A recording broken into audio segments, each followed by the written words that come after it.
I'd like to call the Tuesday, October 27th, 2020 meeting to order. We have roll call, please. Claudia Bolden, Here. Jim Callahan, Here. Bob Doherty, Here. Dave Edmonds, Here. Carolyn Turner, Here. Michael Ventresca, Here. Mayor Kevin Donovan. Yeah.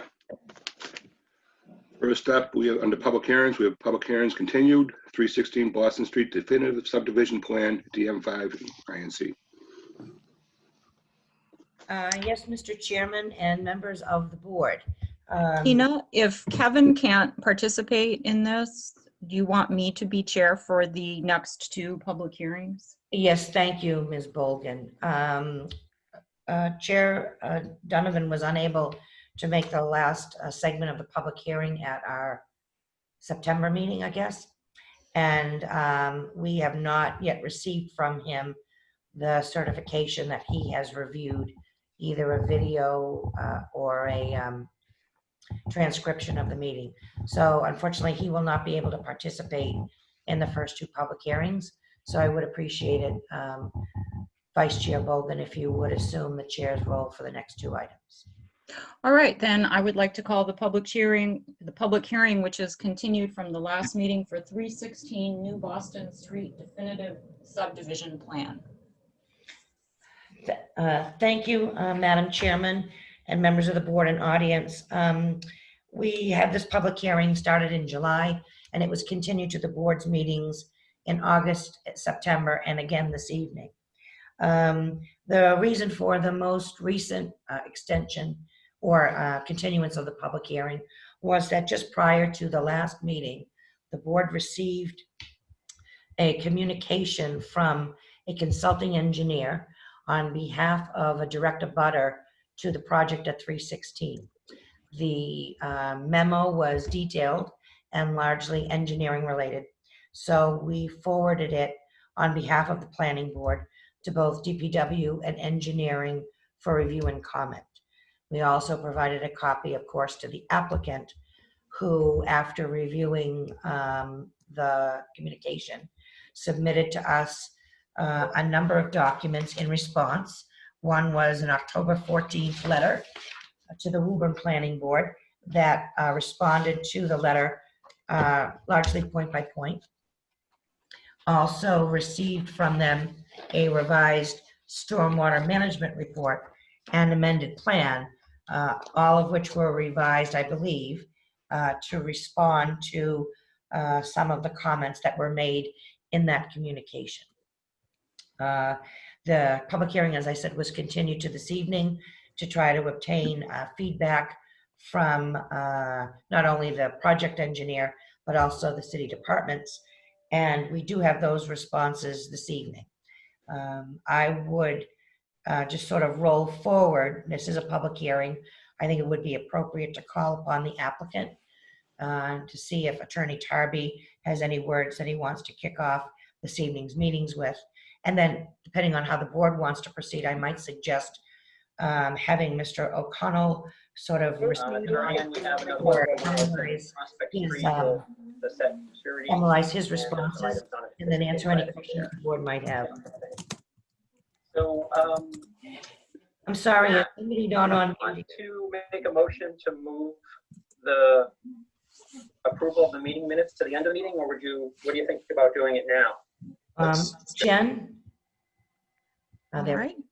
I think you fixed it, Tina. Thank you. Very good. Sorry. All right. So before that, we had Tina, you had suggested perhaps Attorney Tarby would like to make a few remarks to open the discussion of this project. Joe, would you like to take Tina up on that? Yes, I would. So just to refresh your memory, the applicant filed an application for definitive subdivision plan, creating 3 lots, all having the required frontage and lot sizes running from 181,357 square feet for lot 1, 4.6 acres for lot 2, and 9.7 acres for lot 3. We did request a number of waivers, and with your indulgence, I'll just run through that list. The first waiver was a drawing scale of 1 inch equals 40 feet. The survey was prepared at 1 inch equals 30 feet to clearly show all the detail on the plan. That was the first waiver. The second waiver requested, well, looping of proposed water mains with existing water mains is required. The waiver was as follows: that the existing municipal water main dead ends at the property frontage, and there's no existing water main in the vicinity to connect and make a loop. Thus, we've requested the waiver. The third one, water line looping of all subdivision water systems shall be required. As noted, the existing municipal water main dead ends at the property frontage. However, we did note on the plans drawing C-3A that the new water system within the subdivision will be looped through all of the lots with the beginning and end of the loop at the existing main on Main Street. The next waiver deals with the requirement that all roads shall be constructed with a cross slope of 7/8 of an inch per linear foot from center line to gutter. This requirement conflicts with the 3 and 8 inch slope requirement in the type 3 roadway cross section in chapter 8C. The subdivision's been designed to comply with the 3/8 inch 3% cross slope that is more reasonable than the 7/8 7%. The fifth waiver is just the fifth and the sixth. A fire alarm system shall be installed at the expense of the subdivider. As we informed you, we believe this requirement is to install a wired alarm system in the street. It's our understanding these type of alarm systems are no longer in use, and that fire alarms will be installed in all buildings within the subdivision. And the final waiver was street design standards for dead ends require a minimum of 2% for the turnaround area. The road's been designed for the 1% required in table 2. This allows the road design grades to work better with the existing topography of the site. So Mr. McCarthy, Brian McCarthy of R.J. O'Connell is with me this evening. If you have any questions on the waivers, if not, we'll get on to the niche engineering letter. Okay. On September 14th of this year, the applicant received a copy of correspondence that was dated September 11th from niche engineering to the abutting property owner with a copy to the planning board with comments relative to the proposed subdivision. So the applicant made 3 good faith attempts to speak directly to the abutter and its engineer to discuss the concerns directly, try to address those concerns. And we were informed that until there was a response in writing, they did not want to meet and discuss. So on October 14th of this year, Brian McCarthy and R.J. O'Connell provided a response in writing. That response to the niche letter has been reviewed and responded to by both the city engineer and the DPW superintendent. Jay Corey, the city engineer, in his memorandum dated October 26, 2020, stated that in our opinion, the designer has satisfied all the comments in the niche engineering letter. Jay Duran, DPW superintendent, stated in his October 16, 2020 memorandum that I also feel that the responses to the questions raised are generally accurate and reasonable at this time. So we feel we've addressed those concerns. The waivers that we've requested are very minimum. And would like the board, if it feels appropriate, to move on the request for the approval of the subdivision. Brian is here if you have any questions regarding his responses to the niche engineering communication. All right, Joe, thank you. Does any board member have any questions for the applicant's attorney or the engineer regarding, in particular, the niche engineering letter and the engineering and DPW comments on that? For the chair, Please, Jim. this is for the design engineer, Brian. My question is the impervious area that's presently being calculated for design on that 30-inch outfall versus the potential impervious area for the properties being developed. What is the, trying to get a percentage of area that could be potentially impervious, including roof area, and making sure we have that addressed completely. Yes, so Brian McCarthy here with R.J. O'Connell and Associates. I guess to answer the question on the existing impervious area on the site is about 30% of the site is impervious area. I believe your question's related to the comment that was made about a 30-inch drain pipe that conveys a certain amount of that impervious area to a discharge location. And we did not locate the outlet end of this 30-inch pipe. So at this time, we can't say that it gets to the wetland area at the southern portion of the property. Logically, it would get there because that's the only place that's low enough for the water to get to. However, what we did do in response to the comment was to take any impervious area associated with that 30-inch pipe and remove it from our analysis of the peak flows that get to the wetland. So we significantly reduced the existing condition peak flow to the wetland. And then we ran and made adjustments to our proposed drainage system and to make sure that the proposed peak flows would not increase the peak flow at the wetland as compared to that existing condition. In response, are you all set, Brian? Does that answer your question? Partially, because I guess mine was looking to get into a little bit deeper. So into your proposed subdivision and taking the setbacks for each one of the 3 lots, if approved, that the building area within each lot, how much of that area is being considered for roof or impervious in your design?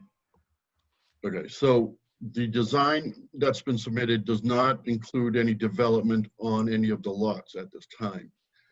It basically is a design that takes the drainage from the proposed road, treats that and mitigates that. It also takes into account any other runoff that comes from the rest of the property under an existing condition where the buildings and pavement have been removed.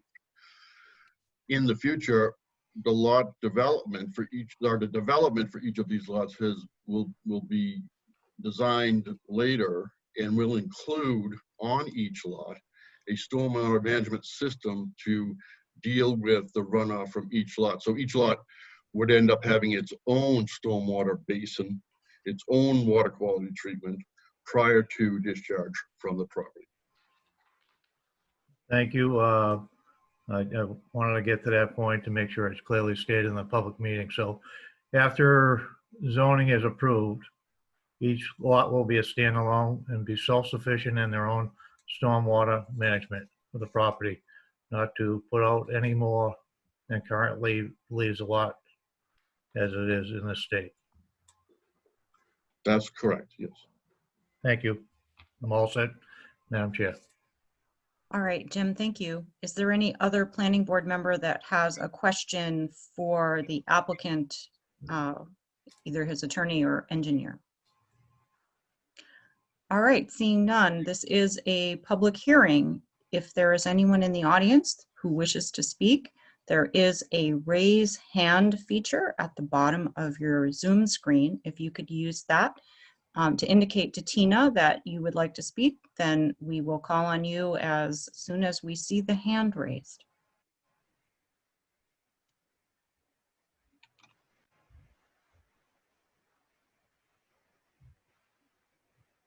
Madam Chairman and members of the board, let me just scroll one more time because we have quite a few participants.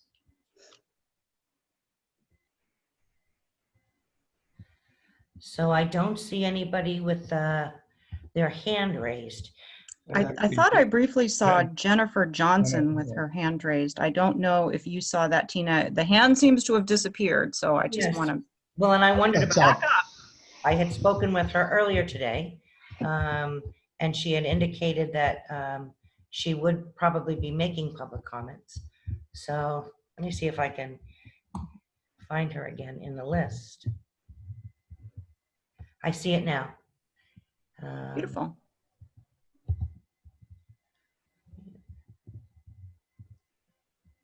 There you go. Thank you. I appreciate that. I think I raised the wrong hand, so thanks for taking a second look. I just want to make a couple of comments regarding our comment letter and the status of the comments that we made. So again, for the board, my name is Jennifer Johnson. I'm a project manager at Niche Engineering. I'm a licensed professional civil engineer in Massachusetts, and I'm speaking tonight on behalf of my client, Ms. Lorena O'Neill, who is the direct abutter of the project as the owner of the parcel at 216 New Boston Street. We really appreciate this opportunity to provide comment to you and previously in writing for the proposed project. We reviewed the project specifically on behalf of our client for stormwater management and hydrology. We have a specific concern regarding the development of the lot because the lot does, in fact, in the existing condition, drain towards a wetland located on the boundary of the two lots. So the comments that were presented in the previous letter spoke really to two specific areas. One was the property as a whole, the subdivision itself with the subdivision roadway and cul-de-sac. And the second was related to the improvements proposed on New Boston Street itself, which also had stormwater impacts that would directly impact my client. So our comment letter, just going back to highlight a few of the things that we had mentioned, based on the current design, like I said, the flow from the areas on the definitive subdivision are substantially unmitigated until they're received by the proposed stormwater basin that is proposed by the client or by the applicant. So many of our comments previously were related to the validity of the stormwater assumptions, calculations, and designs prepared by the applicant, including making sure that it was modeled accurately, especially in the existing conditions, since the existing conditions really serve as the basis for the current proposed design and moving into the future development of each parcel, like was just mentioned. We also had comments related to modeling the soils accurately as it relates to infiltration and groundwater and rainfall data, making sure that the applicant was using the latest rainfall assessment so that the basin would be properly sized. We had a lot of comments related to the specific design of the stormwater swale that is proposed directly adjacent to the cul-de-sac and really is the primary function of what's holding back the water so that it is not directly discharged to my client's property. So we did take a look and we appreciate the response by the applicant. That was a detailed response and modifications to the plans and calculations to directly address our concerns. I do feel after reviewing the revised calculations and plans that there will be a reduction in peak flow and volume directed to my client's property. So we acknowledge that that change has been made and we appreciate the applicant's work towards addressing those comments specifically. I think it's really important to understand that this is setting a precedent for the future development of these lots and that this is going to continue to be a concern. And we just want to make sure that there's no increase in water being directed to that wetland.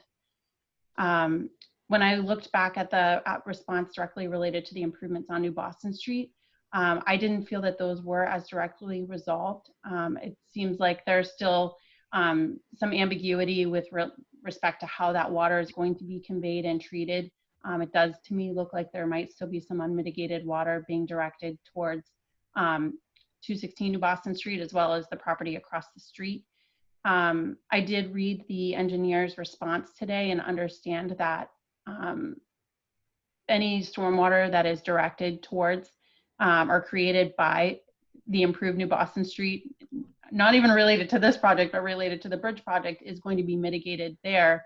But I think it's a little bit confusing in how that's presented in this particular application. So I just wanted to raise that as something that isn't quite resolved on our end. And we just want to make sure that water generated by the New Boston Street itself is also mitigated before it's discharged, because it goes to the same wetland, which is directly adjacent to the parcel. So that's where we stand in respect to our review. And I appreciate the opportunity to update you with that. Thank you.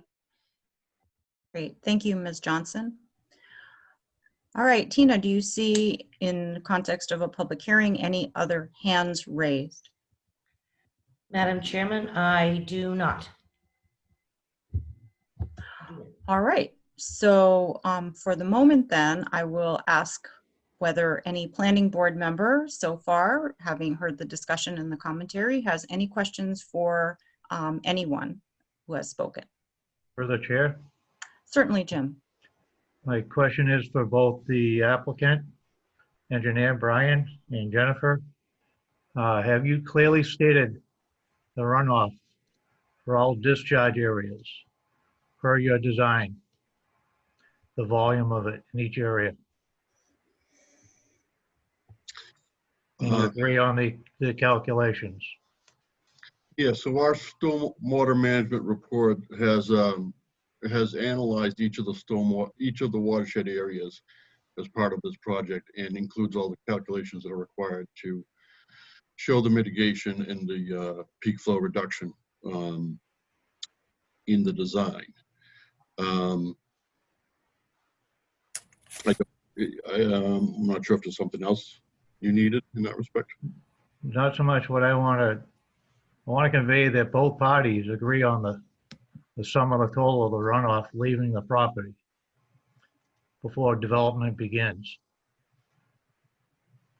So if you're saying there's X amount of water discharging the property by its natural gradation, and I want to make sure the abutter's engineer concurs with your calculations to a reasonable amount. So there's not a big difference between the two. There's not only the development of the property after, but it'll also be the adjoining property across the street and potentially the bridge all coming into play here. And everyone has to be responsible for their own watershed. So you need to agree on the calculations of the amount of water being displaced from the property currently and be accountable for it. Right, so I believe that, and Jennifer can mention or say what she believes, but I think what I heard from Jennifer is she does agree that the property that we're looking at and the design we prepared for the property itself does show a reduction in the flows to the wetland area that's abutting 216 New Boston Street. With regard to New Boston Street itself, the street, we need to reconstruct the street to where it was before in the past in order to make the subdivision intersection work in accordance with subdivision standards. So we're reconstructing New Boston Street within the existing right-of-way. And in response to the comments that were made, we did coordinate a redesign somewhat of that area with the city engineer, Jay Corey, to allow us to put in a grass channel swale within the right-of-way in order to mitigate the minor increase in the impervious area that's not out there today. But what you should understand, though, is that the road was there at one time, but obviously it's not there at the moment over the past few years, several years. So we have to reconstruct it, and that runoff from that impervious area, we're going to run through a grass channel on the edge of the road for mitigation purposes, which we went through a design coordination with Jay Corey, city engineer. So is that grass channel going to increase the drainage onto the adjoining property? No, Ms. Johnson, do you concur with that statement or those statements? So I think that we're talking about two separate things, so I'll speak to both. I think when we're looking at the overall calculations that were prepared for the project site, including the site, the definitive subdivision itself, and New Boston Street, the revised calculations did show that there will be a reduction in peak rate as well as volume. And I just want to note that both are required under the Woburn regulations. So it's critical that the volume is also reduced, not just the peak rate. And primarily through the removal of the impervious area on the project site, that's what's achieving that reduction here. And I say that for the record because we know in future development, we're going to be adding impervious area. So it will be even more critical that we have a consistent understanding of the existing conditions so that we're always going back to that same baseline for comparison. But I concur that currently with this proposal that we are seeing that reduction as well. With respect to New Boston Street, we appreciate that they did add in that swale. It's located just downstream of some of the improvements. It's hard for me when I look at the plan to understand how water is going to get to the swale before it gets to the wetland, because it's actually even further down than the wetland. There's some things about the curbing, just some design details that I understand maybe beyond the development of these plans currently. But I see that they are trying to mitigate that flow, and I think it will become critical. So I don't know if they want to respond to that, but that's why I have some questions about that specific area. Through the chair, my line of questioning is to develop a baseline for the water runoff of this property pre-construction and then pre-development and then post-development of the properties. So we're not dealing with this at a future date, that all parties are aware where they stand before they start development. Sounds like there's some finer details that the two parties should probably work out for the New Boston Street area. Is that what I'm hearing between from you, Ms. Johnson? Yes. Thank you. I'm all set, Madam Chair. If All I- right, Jim, thank you. For the chair, if I could respond to New Boston Street. So Certainly, Brian, go ahead. Okay, so New Boston Street is the city street that we, again, coordinated with the city engineer on this reconstruction of the street. And it's needed to be reconstructed in order to make the subdivision intersection a safe intersection and work properly in accordance with the standards. The city engineer has provided their comments on the redesign and noted in their October 26, 2020 memorandum that the increase in runoff due to additional pervious area associated with New Boston Street will be mitigated under the bridge design. So they do know that there is mitigation to be done there, and it will be taken care of. And we did coordinate with that grass swale design with them in order to mitigate the runoff. Okay, thank you. Is there any other board member who has questions that would like to speak? Mike? Yes, so Chair, yeah, I feel that the applicant's engineer is doing their due diligence, and they're kind of resolving all these issues that have been brought up, both by the abutting engineer and addressing the city's concerns with the city's engineer. But there's one comment on the memorandum that I'm looking at from the city DPW Superintendent Jay Duran, dated October 16th.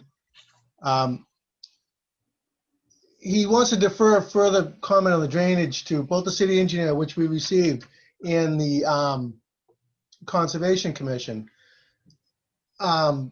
You know, being so close to the vegetated wetlands like this, have we received that information from this conservation? I didn't see that in that supplemental package. Have we received anything from the Conservation Commission? I believe we did historically. Let me see if I can possibly put my hands on it. Yeah, it wasn't, yeah, I can go back and look, but it doesn't stick out to me that I possibly have missed it. I need a minute or so to look around. Do you mind if you want? You don't mind me? Oh, no, Yeah, no, Tina, that's- go ahead and look. Joe, do you have some wisdom for us here? Has CONCON weighed in Yeah. on this issue? Yeah, there was a email from Teresa Murphy dated May 19th. This is the historic email to Karen Smith. The plan show the presence of wetlands. The limits of the wetland delineation will need to be confirmed by the Conservation Commission. The plan show work proposed within 150 feet of wetlands. Therefore, the work proposed will require the filing of a notice of intent with the Conservation Commission and the subsequent approval of order of conditions. That's what I have in my file. Yeah, that sounds like they're, you know, what I recall is kind of like a boilerplate. Yes. So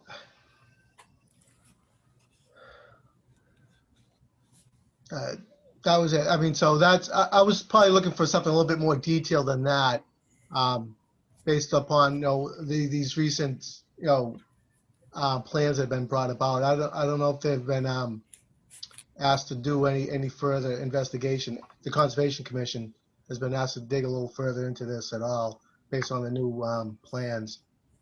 Well, typically the Conservation Commission, what they've been doing with these notice of intents is they will use a peer reviewer to look at the plans and then make recommendations to the commission. So when we go forward with our notice of intent, I expect there'll be a peer reviewer, you know, that will be picked to, you know, review the plans and the impact on the stormwater management and all the usual stuff. Okay, very good. Thank you. All right, Mike, thank you. Is there any other board member with any questions or comments?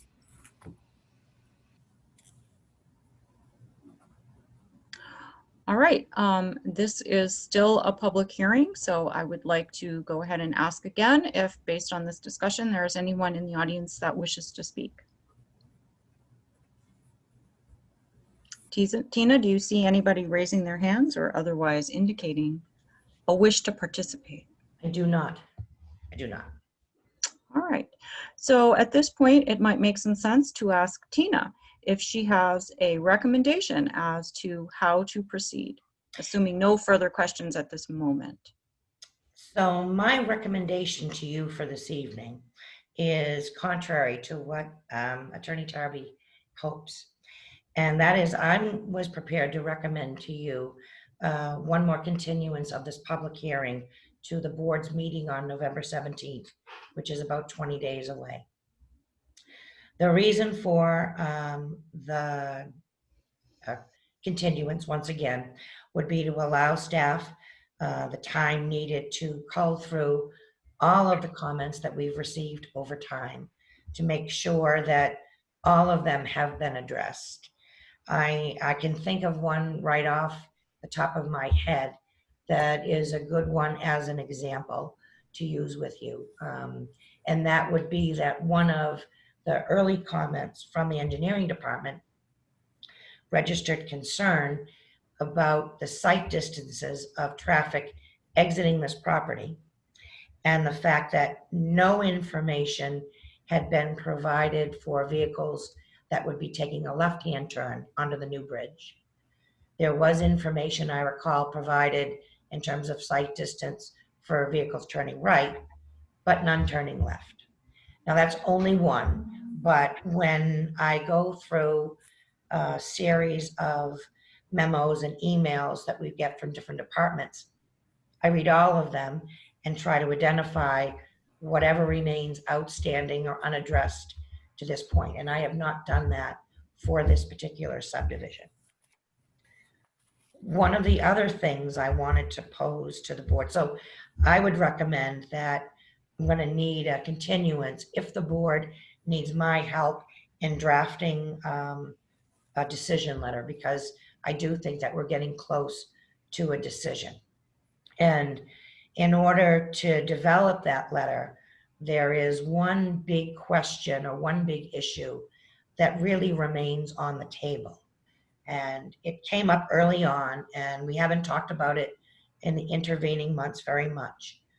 But it comes to mind readily this evening, particularly in light of Mr. McCarthy's comments earlier about coordinating with the engineering department, which I'll say up front, I do not question at all. I know that he's done that.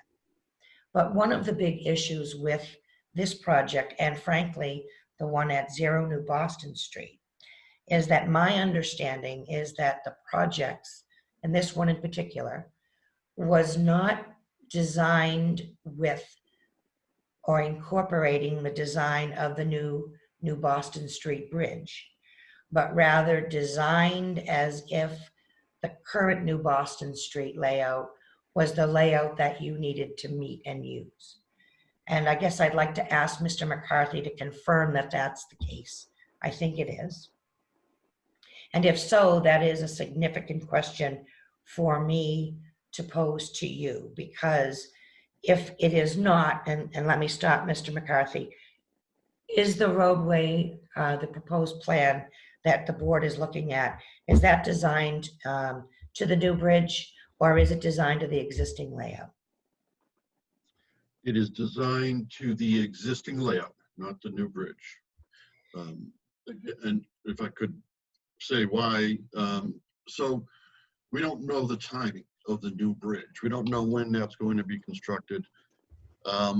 So if it's years away, then, you know, we need to build this now. So we got to design, that's why we design to the existing condition, because that's what we know is out there today.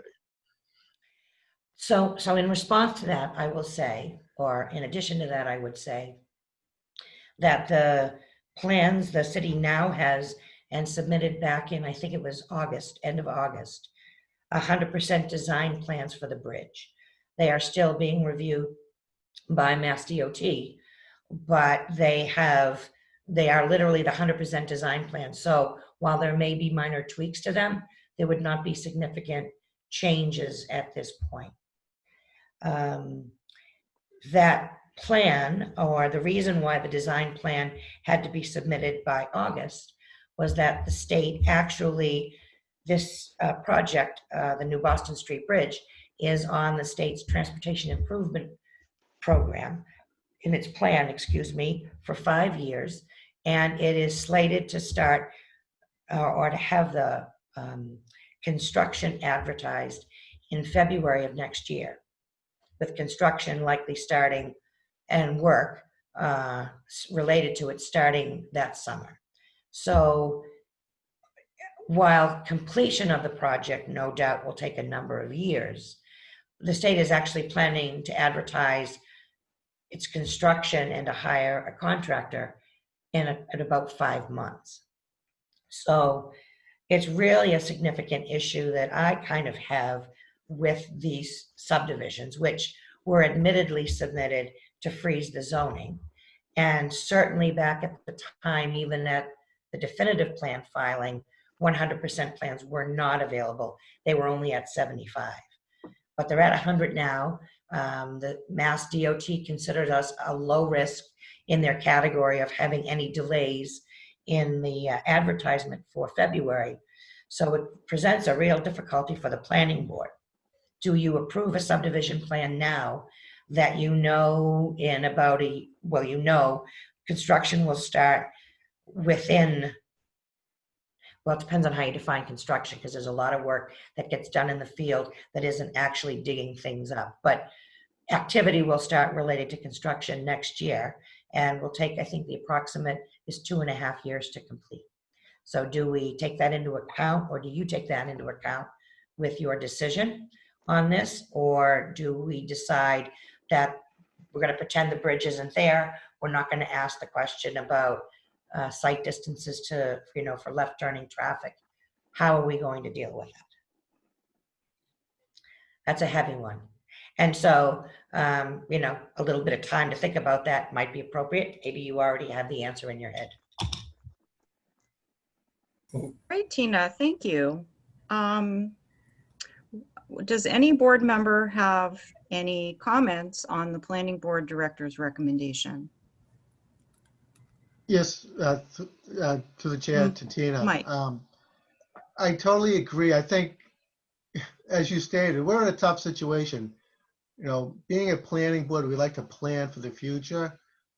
Currently, we have two things. We're stuck between a rock and a hard place. We're stuck with a proposed development that's going to look substantially different in the future.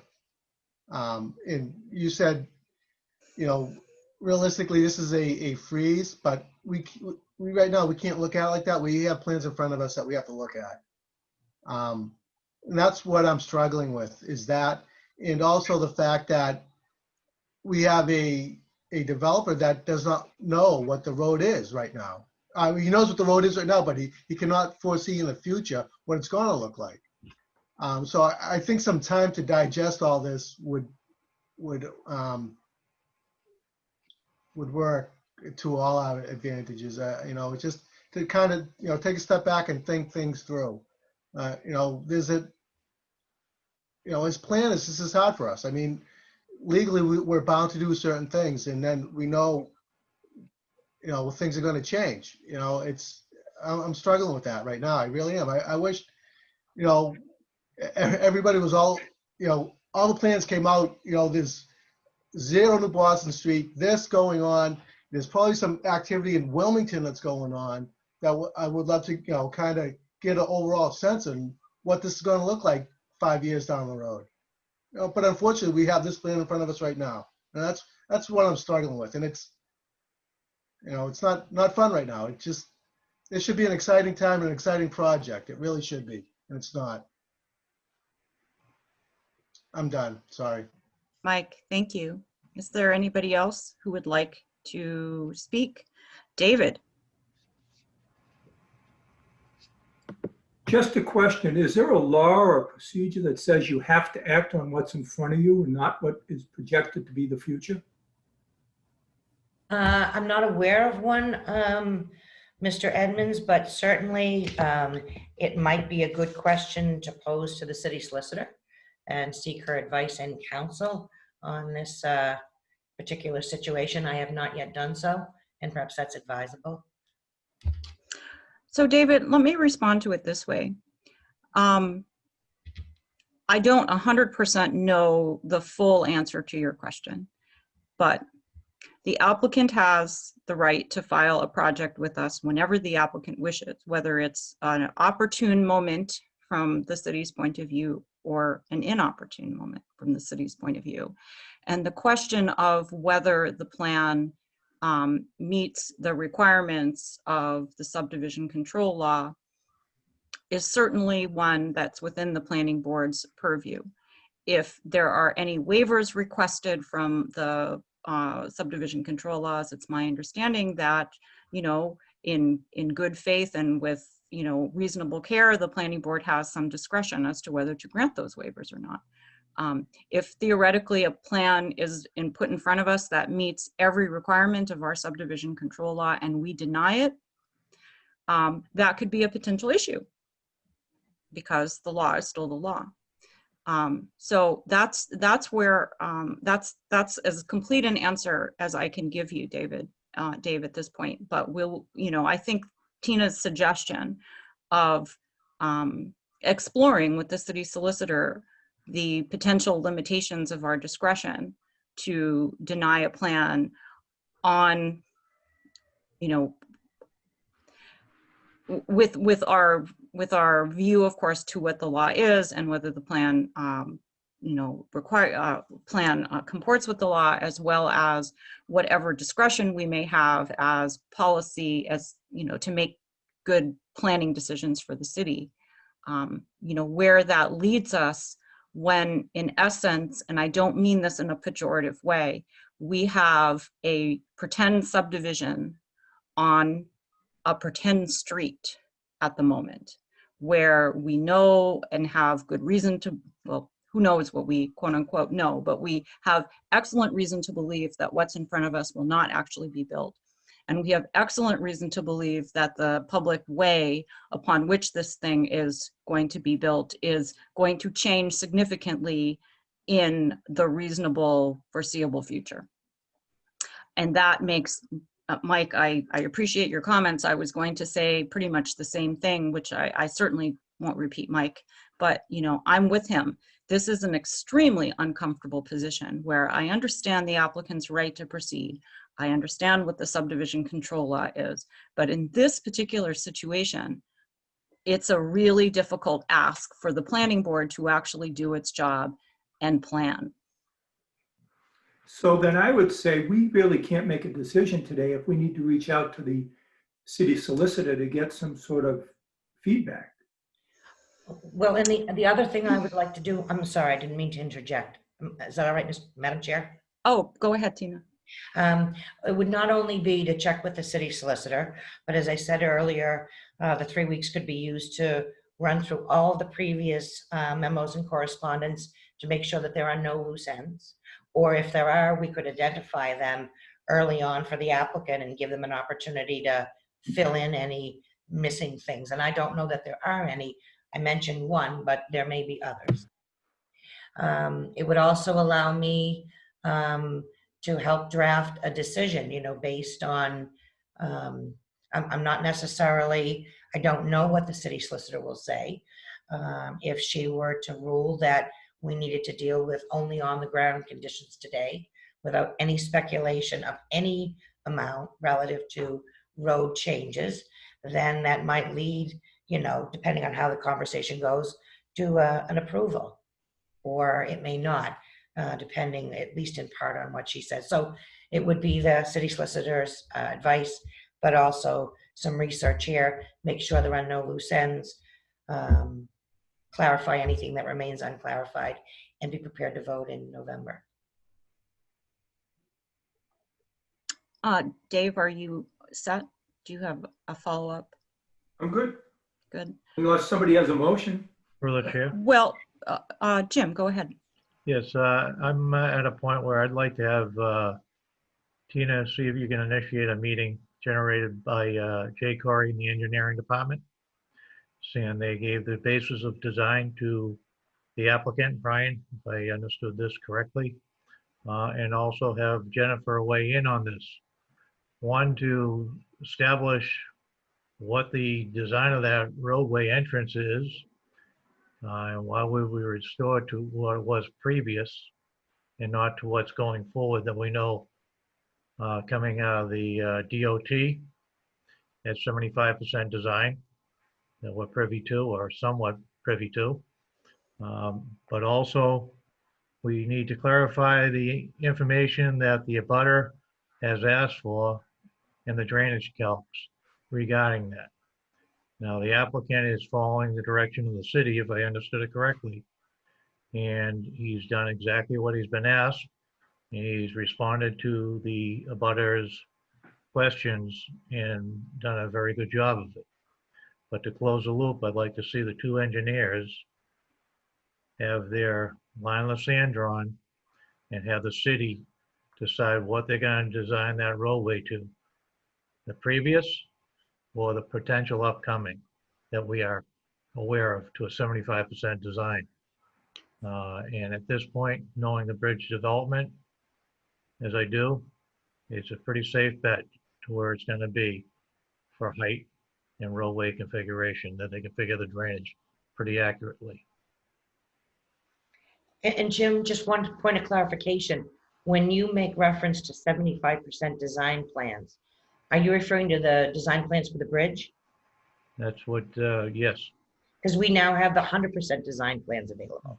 So unless you had a specific reason for the 75, I might recommend that the discussion be centered on the design plans we know we have now, which is the 100. Right. So Tina, I say that only because in the generation and development of the plans, usually go in the 25 percentile generations until completion. And 75%, going back six months is a pretty accurate timetable for plan development.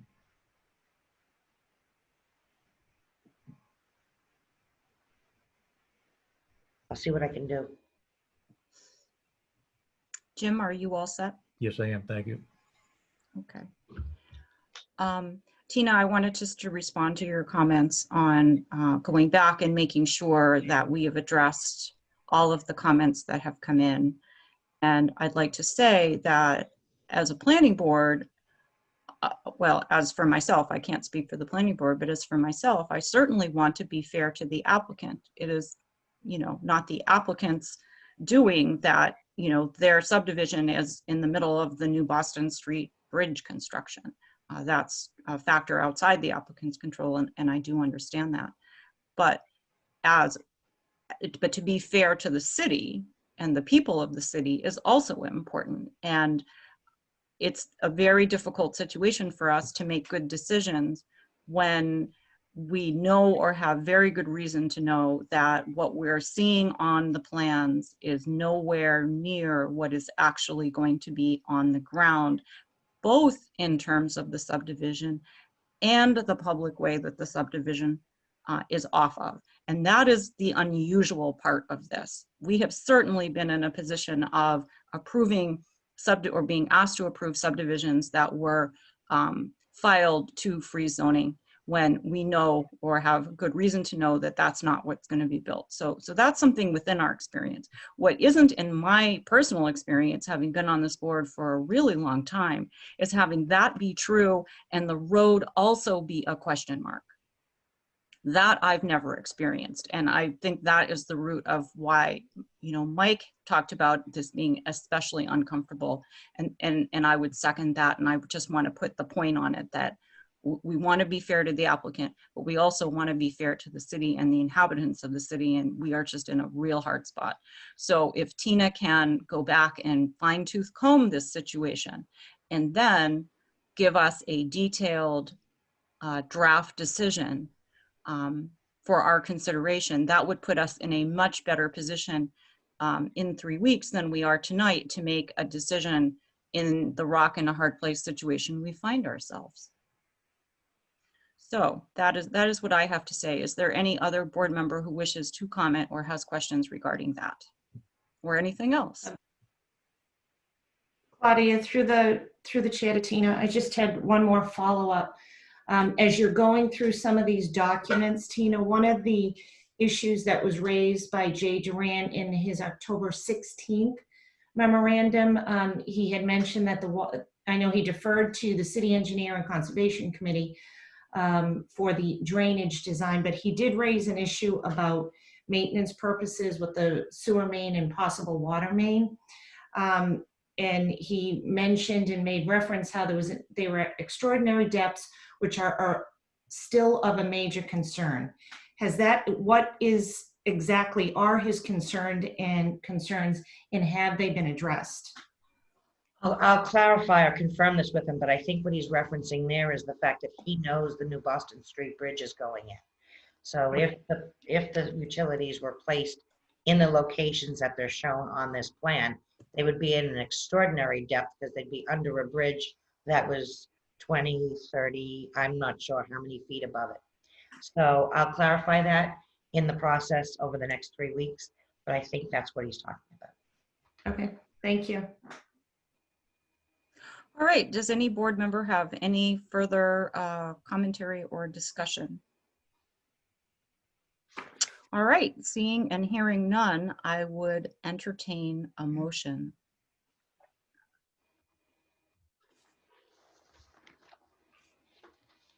I'll make a motion to continue the 316 New Boston Street public hearing to our next planning board meeting, which is Tuesday, November 17th at 7 PM. Second. the 17th.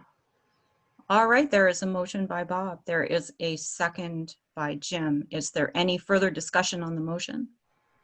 Seeing and hearing no one, I would ask for a roll call vote, please. Jim Callahan, Aye. Bob Doherty, Aye. Dave Edmonds, Aye. Carolyn Turner. Aye. Mike Ventresca, Aye. Kevin Donovan. Abstain. Abstain, right? And Vice Chair Claudia Bogan. Aye.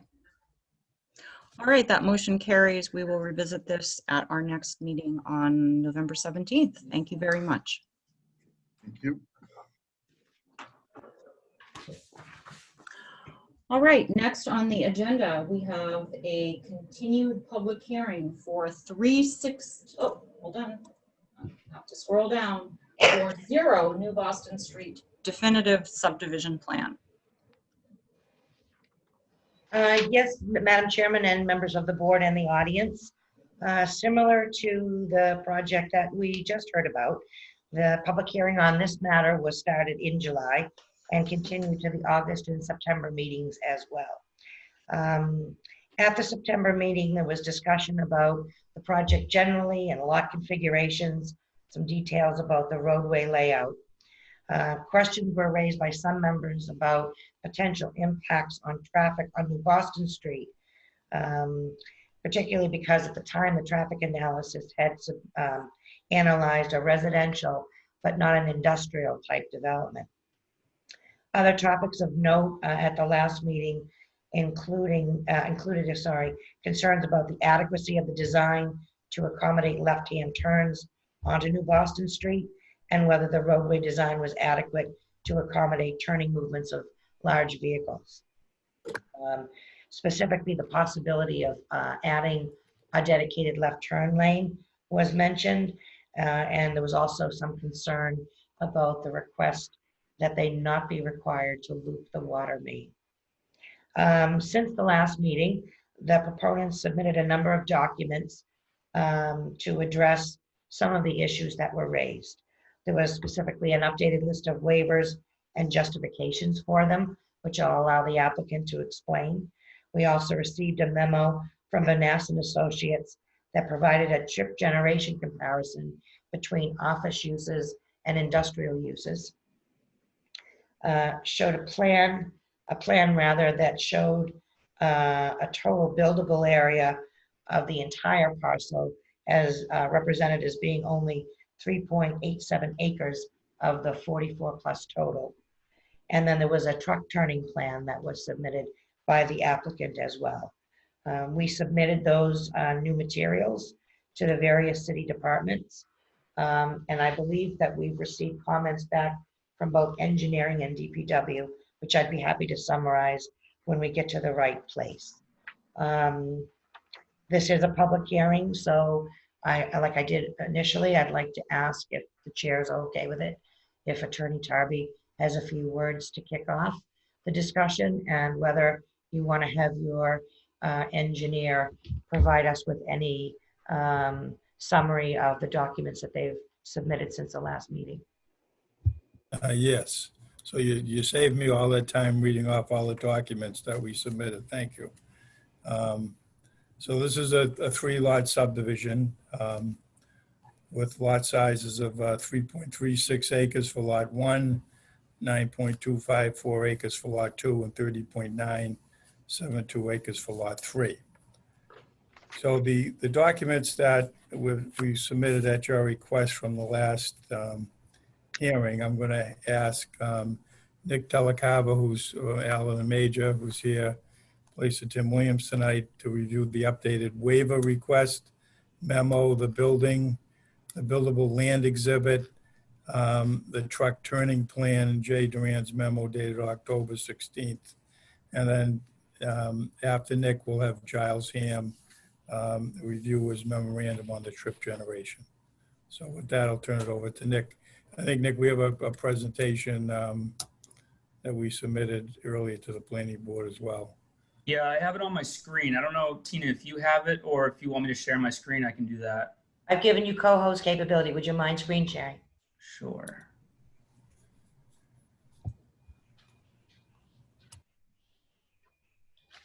Can you see my screen? Yes, Yeah. sir. All right, great. So I'll just walk you through some of the updates that we've made since the last submission based on some of the comments we received. First off, we did create a designated left turn and right turn lane exiting the subdivision roadway shown here. We created this by reducing and eliminating the 5-foot shoulder near the throat of the intersection to New Boston Street, which allowed us to have a 12-foot right turn exit lane, a 12-foot wide left turn exit lane, and of course the 12-foot entry into the subdivision roadway.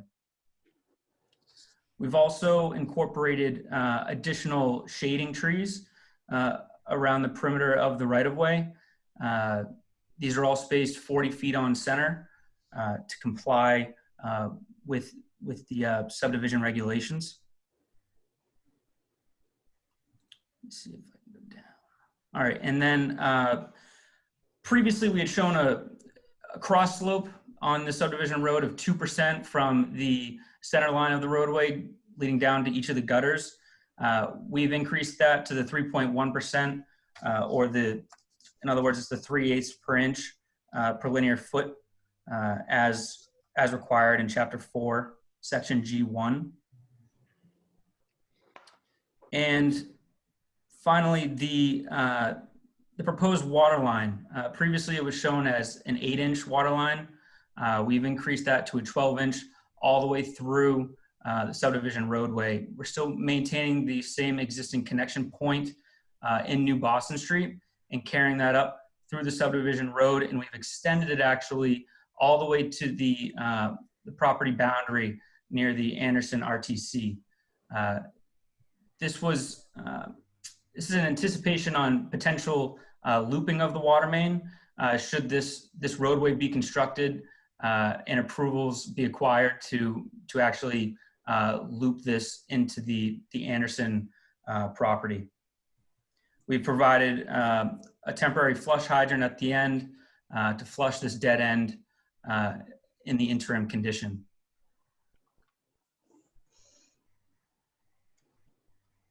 Here's a truck turning plan showing a WV67 truck, full size, 70+ feet, exiting the subdivision road out onto New Boston Street. And here's the developable area plan that was mentioned earlier. You can see lot 1 here has a buildable area of 2.43 acres, shown here in this blue hatched area. Lot 2 has a buildable area of approximately 1.44 acres. You can see lot 2 is largely unbuildable. It's due mainly because of the resource areas and also the contaminated soils on site. So that's really the big changes that we've made. Largely small changes, really. The lot areas remain the same. We're still creating the same 3 lots, and the right-of-way location remains unchanged. And we did receive a letter from Jay Duran dated October 16th. Essentially, he said that he's reviewed the revised definitive subdivision plans, spoken to the design engineer, I believe that was Tim Williams, and reviewed the responses which seem to answer the concerns posed. And again, he does defer to the city engineer and Conservation Commission in regards to the drainage design. So I can answer, well, I guess I'll go over real quick some of the waiver requests that we've eliminated that we were previously asking for. From Chapter 3, Section E1, requires public water mains should not be less than 8 inches in Type 1 and Type 2 subdivisions and not less than 12 inches in Type 3 subdivisions. Again, we've increased that from an 8-inch to a 12-inch line throughout. Chapter 4, Section G1, all roads shall be constructed with a 3/8-inch slope per linear foot measured from the center line to each gutter line. Previously, we had shown a 2% slope. We've increased that to 3.1%, corresponding to the 3/8-inch per linear foot. And finally, we removed the waiver request for Chapter 4, Section G8, where in the opinion of the board, existing trees are inadequate. Shade trees having caliper of at least 2 inches and of a variety suitable in the opinion of the board shall be planted. Such planted trees shall be spaced not more than 40 feet apart and placed 10 feet outside the right of way. And again, we've maintained the 40-foot on center spacing of all shade trees around the right of way. And the subsequent waiver requests remain unchanged. So with that, I can answer any questions or comments or hand it off to Giles to tackle some of the traffic concerns. Does any board member have a question at this point? Or if not, then we will move on to Giles.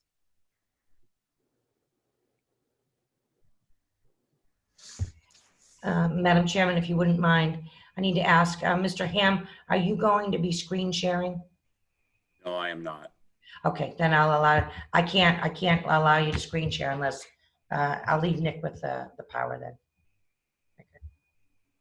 Yeah, okay, that I don't need that table up there. So a good evening, Giles Ham with Vanessa and Associates. So subsequent to the last meeting, or what came up at the last meeting, was just questions on office traffic versus industrial traffic. So we provided a memo dated October 8th, really, that looks at the traffic generation of 274,000 square feet of space, office versus industrial.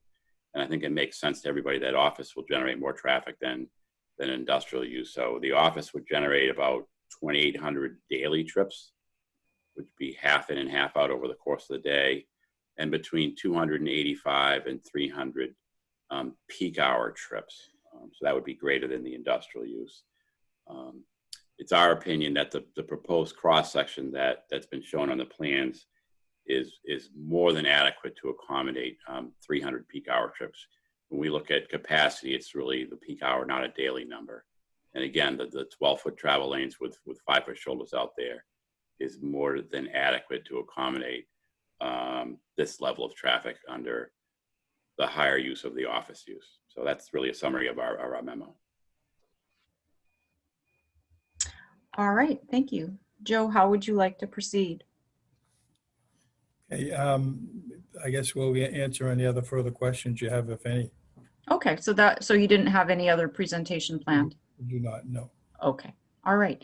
Is there any board member who has any questions for any of the speakers? Madam Chairman, I have 2 questions if the board members don't. Go ahead, Tina. 2 questions of clarification, if I can find them again. One was on the truck turning plan that was submitted. As I read it, and it was admittedly a large size truck that was used for the template. But it looks to me like exiting traffic, or trucks that is, are going to need to pull in to the opposing lane of traffic in order to make the turn to leave. Am I reading that right? That's how it's shown right now, yes. And I will note that auto turn, the software is pretty conservative with the radiuses they allow you to use on these turning movements. But yes, as shown, it does cross over. Thank you. And I've lost my other question, so. All right. So if there's no board member questions, this is a continuation of a public hearing. So I would invite any of the audience who has questions or comments they would like to make to use the raised hand feature at the bottom of the screen to indicate to Tina that you would like to participate in the meeting.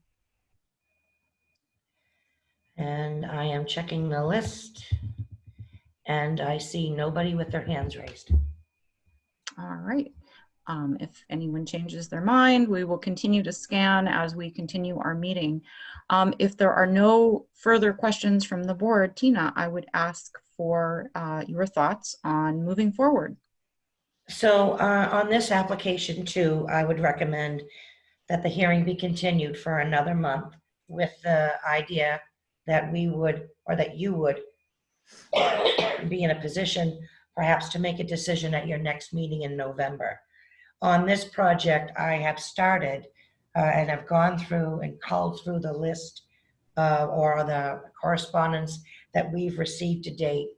And I've sort of identified a number of things. Some unresolved issues from the engineering department's June memo, a couple of unresolved points, or what I believe are still unresolved, from DPW's July memo. I have found a couple of things, or one thing in particular, relative to the plans that caused me some concern. And I would recommend that the engineers review the set. Let me be specific. There are plans from 2 different engineers included in this plan set, which is not always the case. And I think because of that, and because perhaps too the design may have evolved early on, long story short, there are some fundamental issues with the plan, particularly I found so far with respect to Lot 1.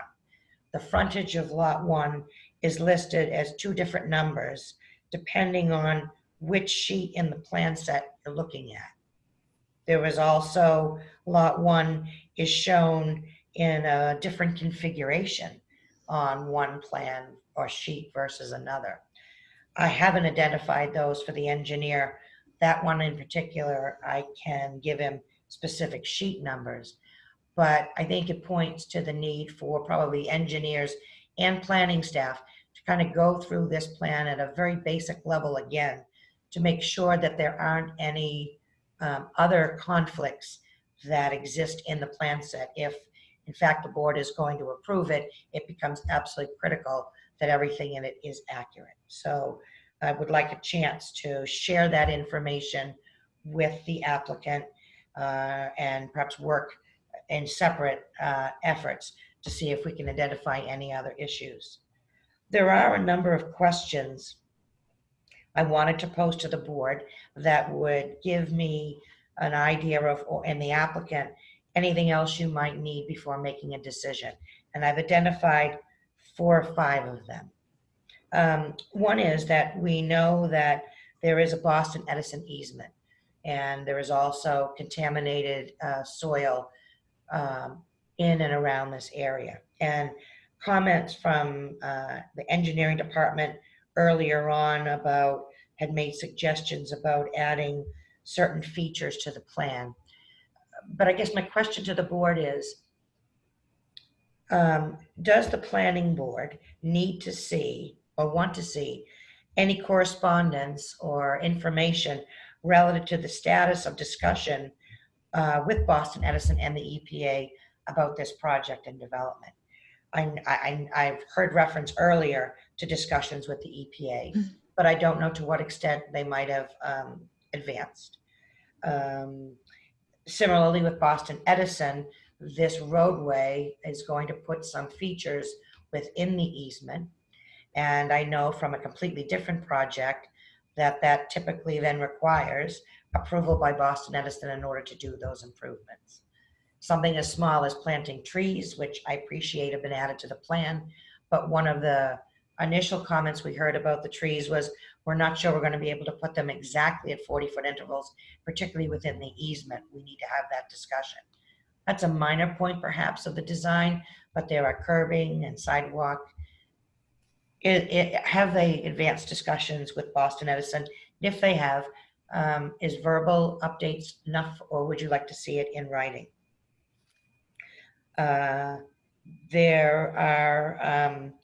There's nothing yet in the correspondence. The waiver request for the looped water main the waiver request for not providing a flow test was that they were not being done at the time. They weren't being authorized by DPW, but it was represented to you that DPW had indicated that there was sufficient water pressure in the neighborhood to service this development. We don't have anything in writing from DPW corroborating that. I'm not questioning the representation by the applicants, but I'm asking you as a matter of policy and practice, should we have a copy of that in our file? Should I seek that out specifically from DPW so we can document it on the record from his side? And then, of course, the big question that we asked earlier, which is the question about the grade difference. Appreciate adding a left and right turn, but if there's never ever going to be anybody taking a left out of onto the existing, what is now the existing right-of-way for New Boston Street, that's going to remain abandoned, and everybody's actually going to be taking a right to go onto the bridge to go to other destinations.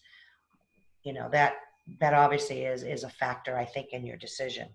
And then lastly, what I would do with the time in between now and then would be to go back and review. The waivers have changed, and they've been very clear and articulate in writing and this evening as to the changes. I'd want to double check and go through those. In particular, the specific waivers that would be needed under what is now generally categorized as waivers needed for a type 3 subdivision. There was discussion, you might recall, with Mr. Williams a couple of meetings ago on this particular point. I would like to have a very specific, it's really for my benefit, a summary of what they are proposing versus what type 3 would have required, to the extent that we list type 3 requirements for some of these design standards. So all of those things are things that I would recommend would lend to an extension or a continuance of the public hearing to the next meeting, to allow me to share information or gather information as needed. All right, would any board member like to comment or respond to Tina's specific comments? Claudia, through the chair to Tina. Tina, regarding your comments on the documentation, I'd certainly like to see anything that could be submitted relative to the easement and or the communications with the utility company, and anything else that may be relevant. I think it's certainly important and should be part of the file on the record, I should say. All right, Carolyn, are you set? Yes, thank you. All right, any other board member has comments?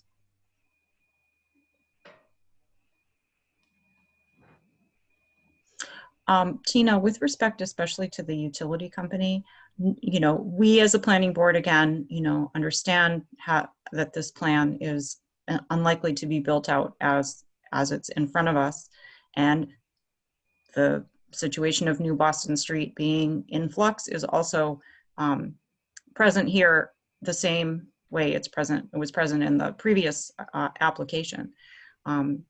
On top of all of that, having, you know, the gas company, or I mean, sorry, it's Boston Edison, right? Yes. Boston Edison have, you know, sort of veto power over what can and cannot actually be put on the ground on this plan that we're approving, you know, again, in a fashion where it's a little uncomfortable. You know, that's just one more layer. So it would be, if whatever we can nail down on this very, you know, squishy process, that would go a little ways to making me somewhat more comfortable. So that's an answer. I don't know if it's clear enough, but that's what I've got. It is. And Tina, with respect to New Boston Street and the New Boston Street Bridge and the 100% design of the new roadway that is now in place, and all of the information that you gave us in the prior hearing about it going potentially out to bid in February, to what extent does that impact this project differently, say, than the last one? You know, if you could give me some context here as to, you know, should I, you know, be as concerned about the New Boston Street being in flux on this project as I was on the last one? Is it comparable? Is it not? I mean, if you can help me out there, I'd sure appreciate it. Well, I asked the engineering department today to give me an estimate of the difference in elevation, because this too is a project that's designed to the existing layout of New Boston Street and not to the bridge design. And the estimate that I got from, happened to be Jay Corey, was approximately 20 to 25 feet. So the same issue kind of exists for this subdivision as does for 316. They are both designed to a roadway that we don't believe will exist in a couple of years.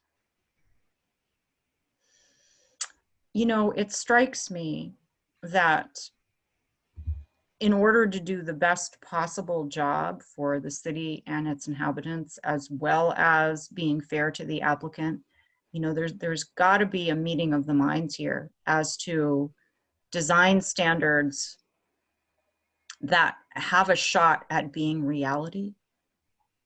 You know, I mean, we're having a virtual meeting. Do we have to talk about a virtual project too? You know, is there any way of quantifying what we're doing here in terms of actually maybe seeing it on the ground and being proud of what we approved? The answer to that may be no, but I'm going to ask the question.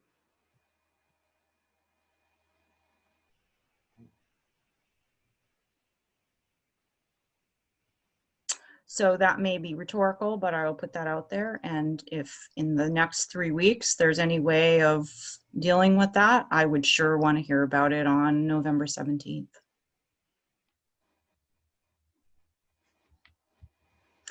All right, if there is, continues to be a public hearing because we're in a virtual format. I just want to make sure that anybody who is here has the opportunity to weigh in the public hearing format. So I'll ask again, if there's anyone who would like to speak, if you could use the raise hand function, we will scan it one last time. No hands raised. All right, if there's no further commentary or discussion, I would ask Tina for her recommendation as to how to proceed. I would recommend that the board vote to continue the public hearing on this matter to its next meeting on Tuesday, November 17th at 7 p.m. All right, would anyone like to make a motion? So moved. Motion by Bob, is there a second? Second. Second by Carolyn. Any further discussion? Seeing or hearing none, I would ask for a roll call vote, please. Jim Callahan, Aye. Bob Doherty, Aye. Dave Edmonds, Aye. Carolyn Turner, Aye. Mike Ventresca, Aye. Kevin Donovan abstain, Abstain. and Vice Chair Claudia Bolgan. Aye. All right, we will take this up again on November 17th. Thank you very much. All right, next on the agenda, we have FERULLO Drive, Murray Shannon Farm Estates subdivision. Yes, are you going to continue to chair? Oh gosh, Kevin, please Okay, take the virtual gavel from me. Thank you. Thank you. Next up, for FERULLO Drive, Murray Shannon Farm subdivision, discussion of groundwater breakout issue at Strawberry Lane, compliance with topography shown on approved subdivision plan, and request for extension of construction completion date. Robert Murray. Yes, Madam Chairman and members, Yes, Mr. Chairman and members of the board and the audience. There were 3 separate issues up for discussion this evening relative to this subdivision, as the chair just summarized. The first was a discussion of a groundwater breakout issue, or what we believe is a groundwater breakout issue at number 8 Strawberry Lane. It was a complaint that was first registered by a property owner in, I think, February or January of this year, 2020. We actually ended up with 2 residents coming into the engineering department to register concerns. We have had a site visit on the property with the engineering department and the applicant present. The applicant, or I should call him the developer, Murray Hills, the suspect cause of the breakout was the blasting and earthwork that had been done on the abutting FERULLO Drive subdivision. And so a site visit was convened on Strawberry Lane with engineering and the developer's representatives. At the time, we also talked to a couple of residents who happened to be out there and gave us some feedback. The developer contended that there has been a very long-standing issue of groundwater problems in this neighborhood that DPW and engineering have been aware of for many years. And while he didn't overtly say he wasn't responsible, and in fact said, if it is in fact something that's related to what we've done on our site, I would take responsibility for that. So one of the issues is trying to run to the ground, if you will, the issue of the groundwater and whether or not the groundwater breakout issue at number 8 has in fact been a long-standing one. The second issue related to a field observation by engineering, which led them to a concern that there had been substantially more earthwork done in terms of removing soil and rock from the property than what was shown on the approved subdivision plan. And then the third item was a discussion of a potential extension of the construction completion date, which expired earlier this year. Taking them in order, I guess the first thing to talk about would be the groundwater breakout issue on Strawberry Lane. Since the last meeting, I wrote an email or a memo to both engineering and DPW, kind of summarizing the conversations that we'd had with Murray Hills and laying out the question. Have your offices known about a problem at number 8 for a long time? And the response that I got from both was, I think fair to summarize, no, not specifically about number 8 and a groundwater breakout issue there, but generally we've known that there's groundwater problems in the neighborhood, and the board had heard a lot of that during the public hearing on the FERULLO Drive subdivision. Both two seemed to say that they could not say with any certainty whether the earthwork / blasting that was done on FERULLO Drive is what's causing the groundwater breakout problem now. Without some sort of benchmark information from some time ago that does not exist, neither one of them would be able to definitively say, yes, that's what's caused the problem. So it's another uncomfortable position to be in that we have residents that have told us that it is in fact a new problem this year, but we have our 2 departments who are unable to give us the confirmation you would want to have before requiring the developer to take any sort of mitigation or corrective measures. I don't know that I have a resolution or a way ahead on that one. I think it's something that we need to talk about, and I don't know whether we need to have any more conversations with engineering or DPW, but I suppose that's a possibility. With respect to the grading, we have not had any information or any new documents or any new observations from either our engineering department or from the applicants. I thought we might get something from the applicant, but we didn't request anything, and they did not commit to necessarily providing us with anything. So the question as to whether the grading plan or the grading on the site concurs with the approved plan is still very much a question. For me, this is related to the request for an extension of the completion date. My concern is work continuing on the site if the observation is accurate and there is a significant deviation in the grading.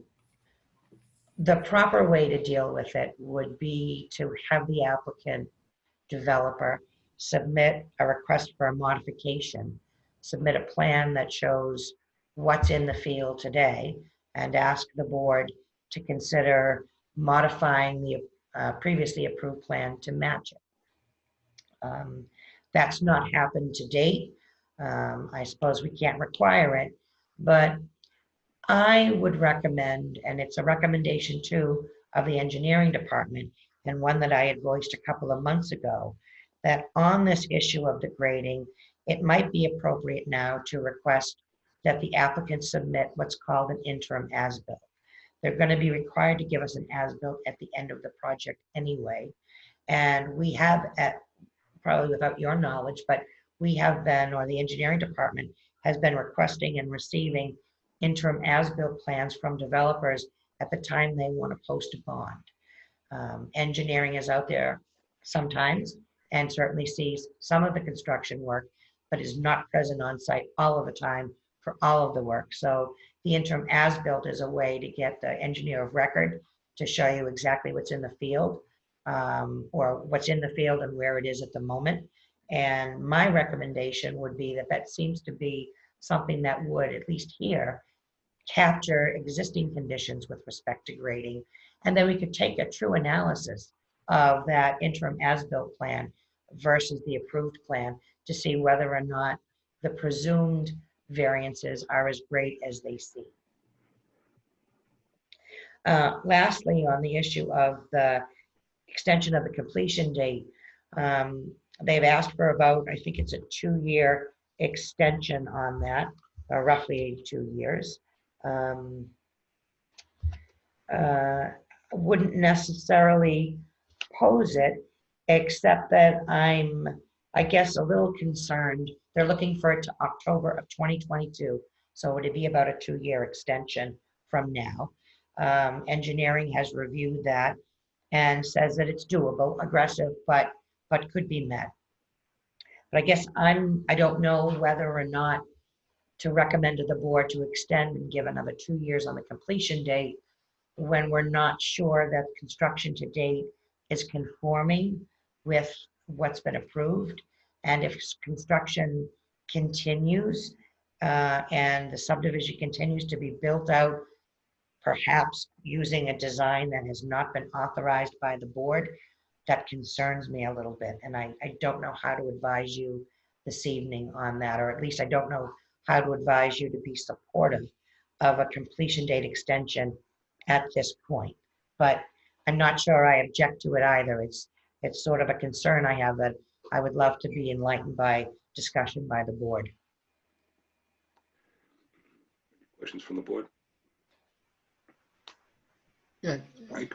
Kevin, to the chair, to Tina, kind of on the grading itself, I'm a little confused or maybe even concerned that we don't know what the current situation is there. I mean, isn't it just a roadway grade that was in question?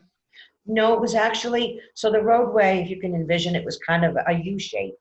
And the area in between the looping road is slated to be house lots. And that area, it's specifically the area between the roadway that appears to be at a much lower elevation now than what was shown on the approved plans. The approved plans had a little bit of a hill there, and there were going to be houses that were up a little bit higher than the ones that were surrounding them.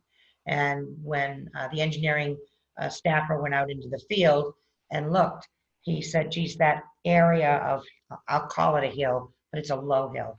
The hilly area, the area of hill between the looped road looked much lower than it was shown on the plan. So it's not necessarily the roadway grades, but actually the topography of the land between the road.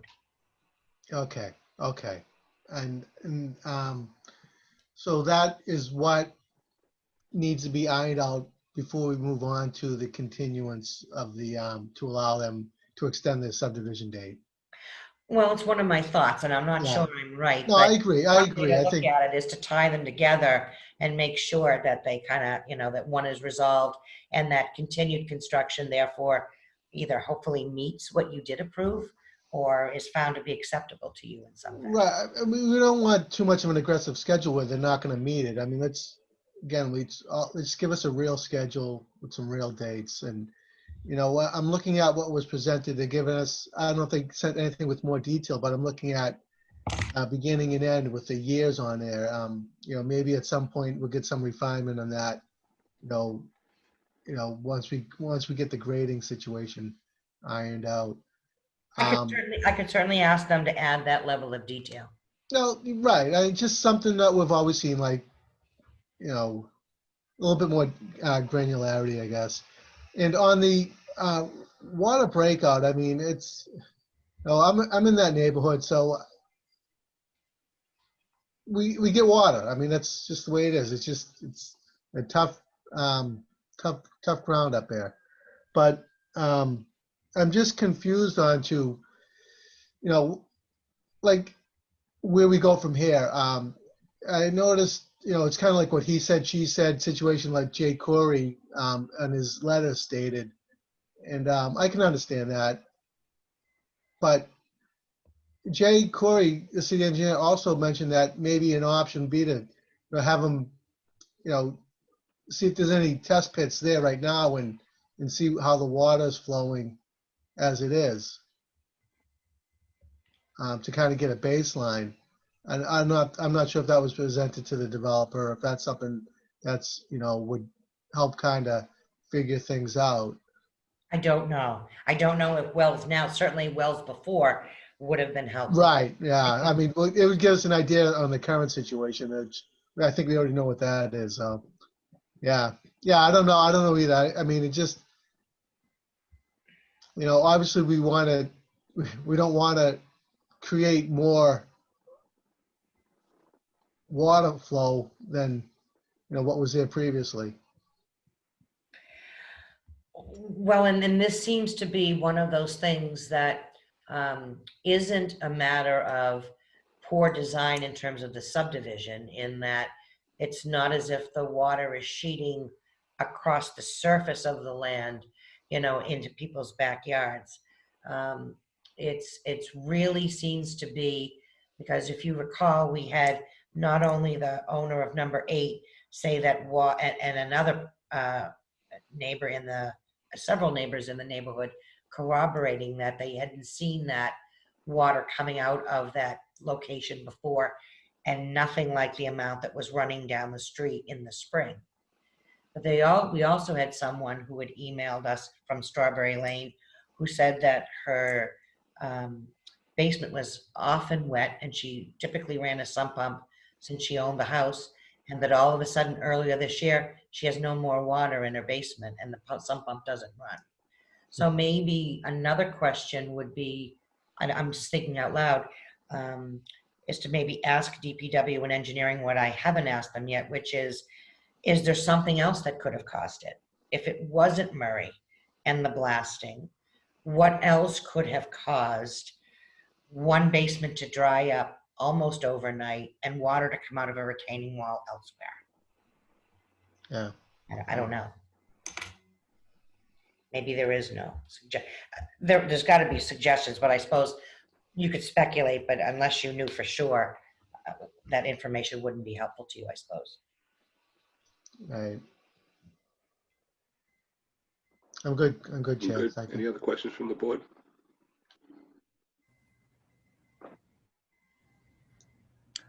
Kevin, Claudia? through the chair to Tina, and I don't know if Attorney Tarby wants to weigh in at all in this situation, but obviously there's a expired subdivision here. So we as a planning board have to deal with a request for the completion date to be extended. And that's well within our purview to either do that or not do that. With regard to the issue of grading of the subdivision being reported to us by the assistant city engineer as being problematic. We approved a subdivision, and I guess my question is, while it's being built out, it's not finished yet. So for all we know, Murray intends to build this exactly as specified, but he hasn't gotten to it yet, right? Under ordinary circumstances, we would not be aware of there being deviations from a subdivision on the ground as to what we approved until the as-built plans come in, right? So this is just an unusual circumstance where before the thing is built out, before we get as-built plans, we're getting, you know, an observation that this thing doesn't look like the thing that we approved. What do we do with that, right? What do we do with that? It's obviously not done yet. It could change at any moment, one would assume, but, you know, how does that impact our approval of the subdivision? So that's, you know, my question on that issue. And then my third question is, in terms of what you, Tina, reported, that the city engineer doesn't appear to be able to assign a cause to what's been observed by the neighbors. Again, I'm always sympathetic to abutters who come to us when we're approving this and say, oh, you know, this is going to cause X result. The city engineer says, no, it's not going to cause X result. We are somewhat obligated to accept our own experts' point of view, not being experts, right? We approve a subdivision and then X happens. Although, you know, I'm extremely sympathetic as to this situation, what do we as a planning board have to offer here other than to be sort of in an ombudsman type situation with everyone voluntarily cooperating with us to try to solve this problem? So I just want to, you know, verbalize all three parts of this. One part, the completion date, clearly we have in our power to deal with. The second part, it's on the ground looking like something we didn't approve, but it's not done yet. Generally, we don't deal with that in the context of it being built out unless it's so bad that there's some neighbor complaint and we try to, again, sort of be an ombudsman. And then the third thing, you know, I'm just, you know, kind of at a loss as to what we do with that. We approved a subdivision, they built it out, I assume, or didn't build it out as we approved. And that's what we have authority over. So I'm just struggling here with, you know, this showing up on the agenda again this week in a substantially the same position as it showed up the last time, and having it potentially be kicked over again. And, you know, I want to help, but I'm looking at the planning board's role and I'm just asking the question, what do we have to offer here? And I want to verbalize that so that we can actually be helpful, as opposed to sitting here with, you know, our hands raised, like, what do we do with this? So I'd be happy to, if I could, say a couple of things, and then as you offered, perhaps allow Attorney Tarby to respond. I'm at a loss too on the Strawberry Lane. I think when we hear from both DPW and our engineering department saying, I can't definitively assign responsibility to the developer, then I think we have to take that those responses as seriously as we do all the other letters and comments we get from them. So certainly, I guess the only thing I would like to say, other than, and I do think the planning board's role is incredibly limited, particularly now that you have that feedback from the two departments that would perhaps have told you differently. So I guess one last thing I would like to do is to go back to DPW and engineering, just to ask them if they have any thoughts or ideas on how the planning board might proceed, or perhaps should proceed, if at all, with the complaints we had from the residents earlier this year. Perhaps the only appropriate response now is for me to get in touch with them, to give them copies of the letters that we've received from the two departments today and last week, and make sure they're aware of them. Um, and I could ask engineering, as I said, and DPW, whether there is anything else that they could think of that might be appropriate to do for the board to try to run this to the ground in the capacity that it has. Certainly, I think you're obviously spot on about the completion date and the status of work. The only thing I wanted to add about the status of work is two things. You're right, the subdivision isn't finished. And so one should never penalize a developer for things that are not yet there because they're not yet in that position. But the nature of this change was different than many in that it wasn't like something was missing. It was that what appears to have been taken away was fill and ledge outcropping.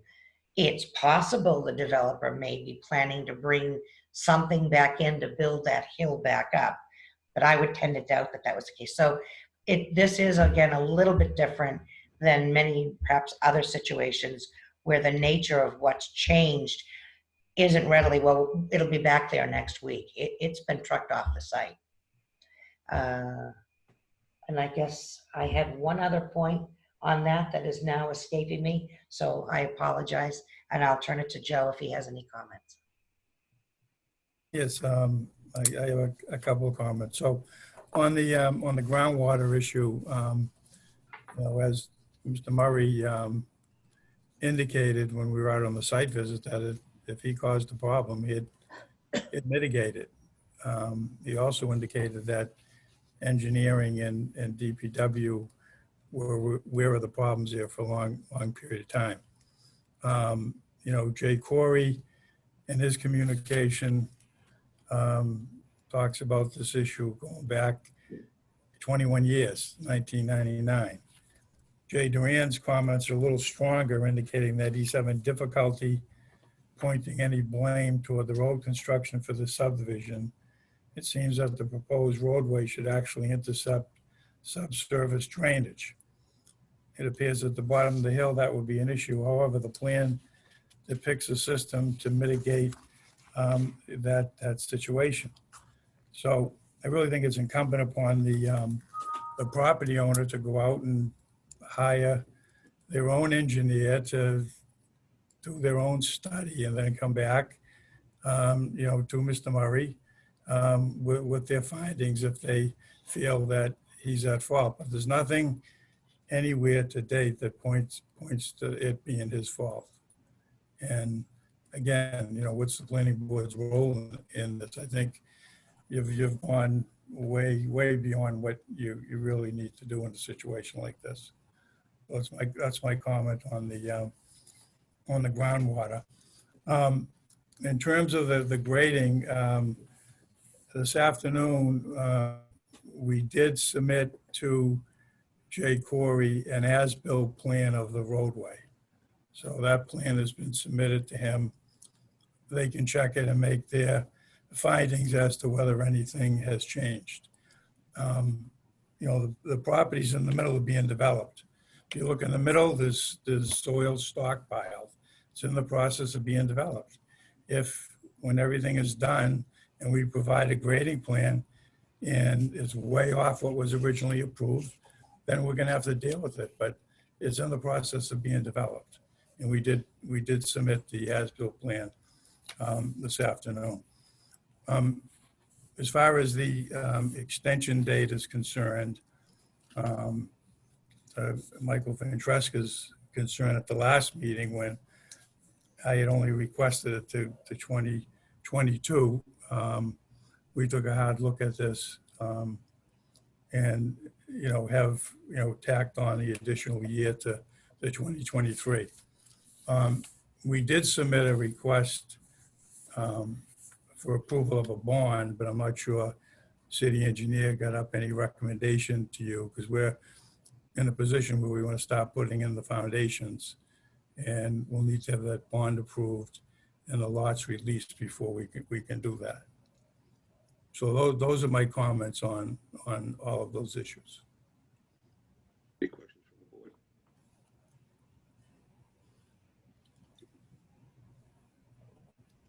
Through the chair. Good, Bob. Yeah, it's just kind of couple statements. In terms of the groundwater breakout, something has definitely changed. You have a house that was getting water in the basement that's no longer getting it.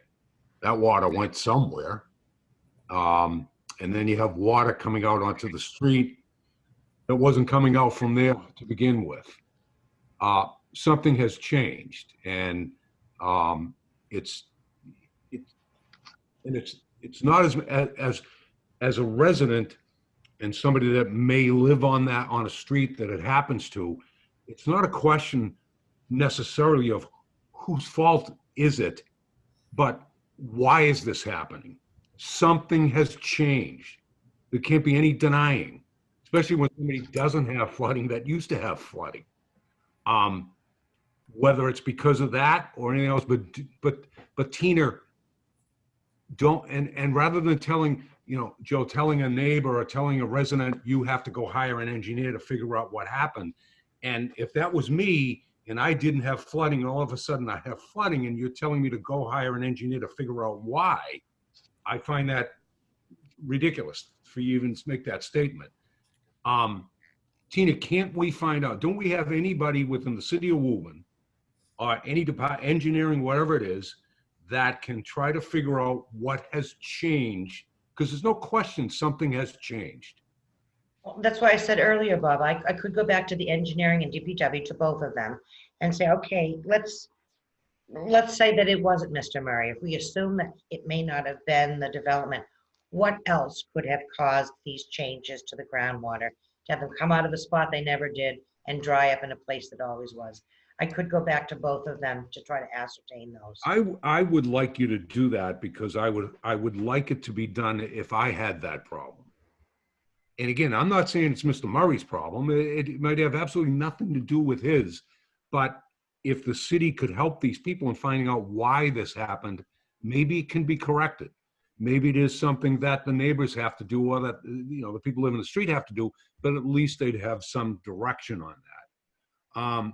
In terms of the grading aspect of it, yeah, we would see that as the as-built plans handed to us. Right now, as you said, Tina, whatever anybody's looking at right now may not be the same way in a year.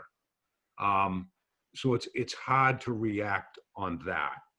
And so I don't think that should have, I honestly don't think either one of them should have anything to do with extending the completion date. I think the grading issue will take care of itself, good or bad. And the groundwater, if we put engineering on it and the city on it, we can hopefully find something out. So that's it.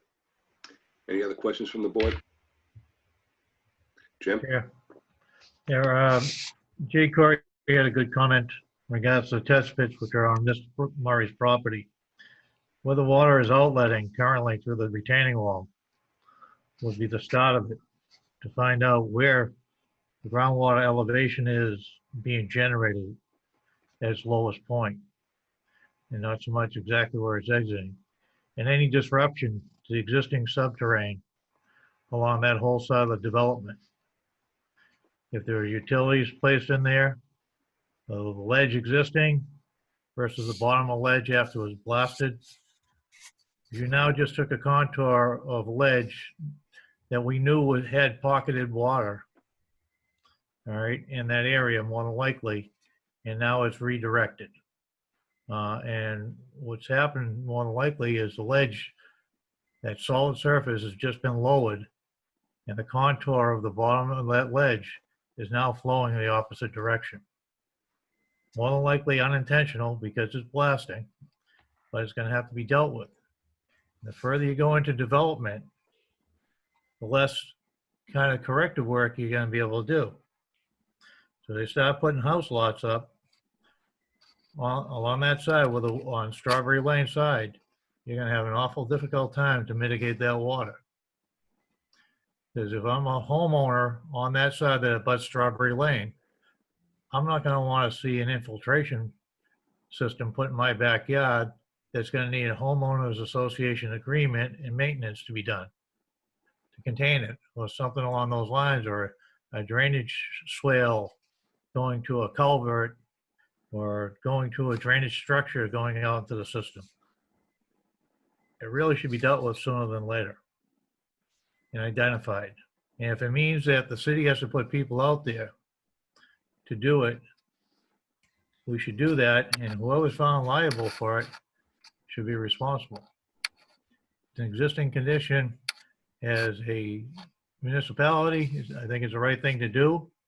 And if it's found to be the developer's responsibility, then it'd have to bear the costs. That's all. Any other questions from the board? How would the board like to proceed? I guess for discussion purposes or whatever, I will make a motion to extend the construction completion date to October 15th, 2022.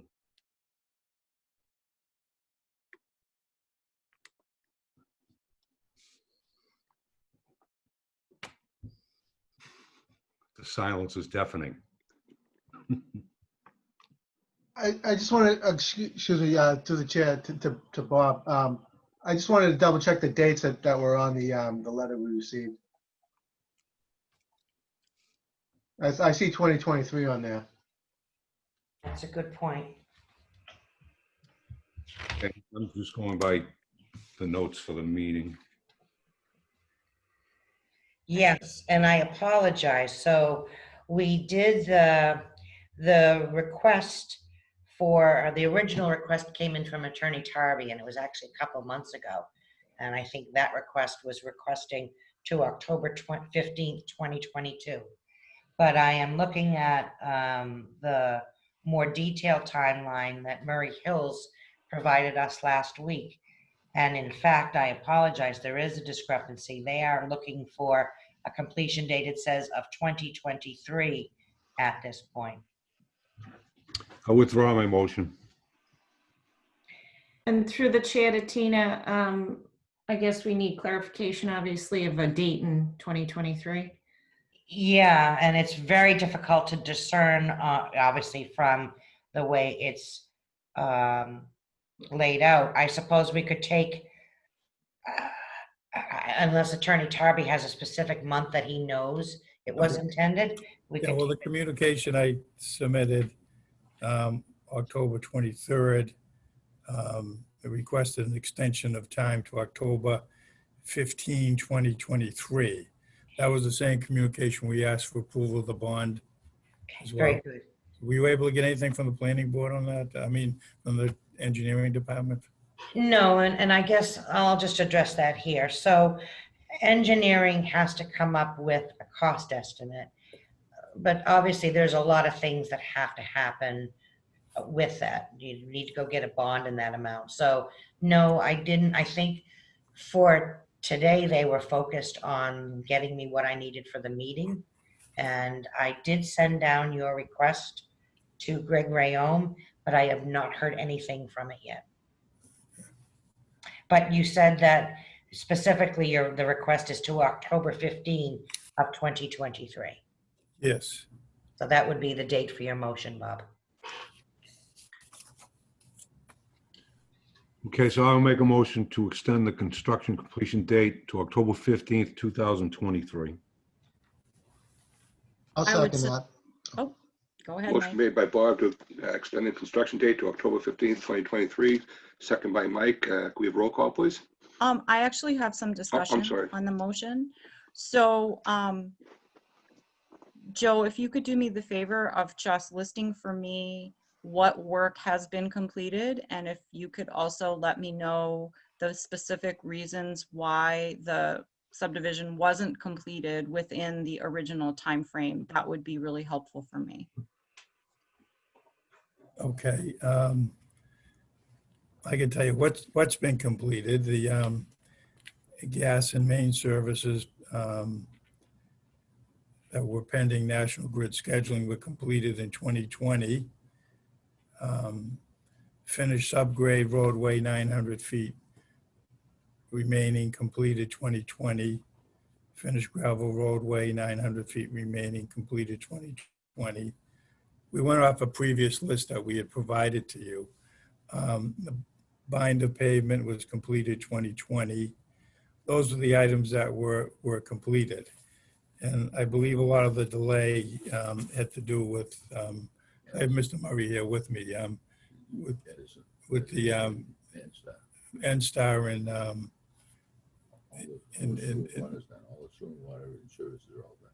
yeah, all the sewer and water services are done. Has to do with the delay with the utilities. As you know, they were in a strike at a certain period of time, and there was a long wait list. But he's ready to move. He's ready to start pouring foundations as soon as we get the bond approved. Joe, that was my memory as well, that it was the long N-Star delay and that there's significant work done on the subdivision already. And as you indicated, the developer is wishing to move forward with alacrity to finish the subdivision. So this isn't a situation where the developer has hung on to the property for a long period of time and has not done anything and hasn't moved forward. So here we have a significant amount of work done. We have a significantly concrete plan for finishing it within the time frame.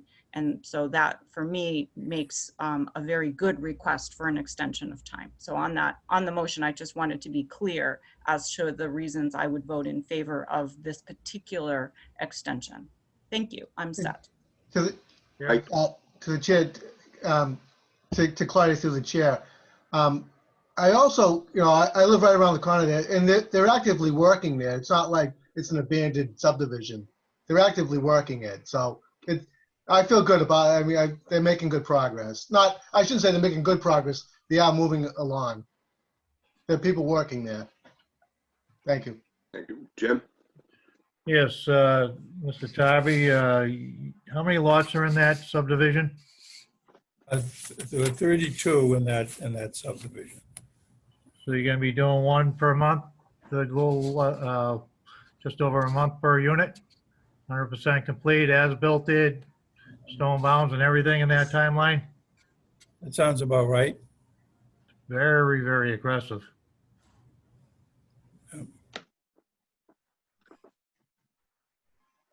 This will be another 5-year development.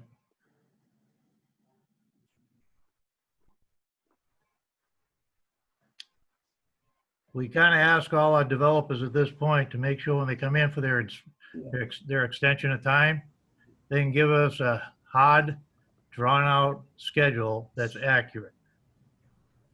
It's not so much the 36 months that you're looking for, but we want it to be accurate and done with once. And you fulfill your obligation to the neighborhood. Yep. I personally think you should reassess your schedule.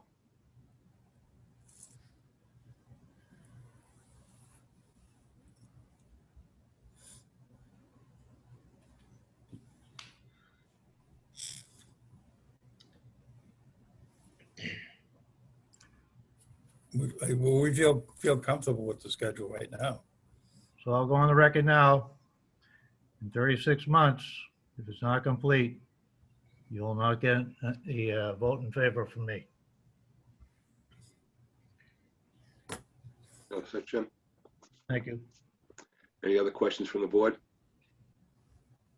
Okay, there's a motion on the floor from Bob to extend the construction completion date to October 15, 2023, second by Mike. Could we have roll call, please? Claudia Bolgan, Aye. Jim Callahan, Aye. Bob Doherty, Aye. Dave Edmonds, Nay. Carolyn Turner, Aye. Mike Ventresca, Aye. Chair Kevin Donovan, Aye. 6 in favor, 1 opposed.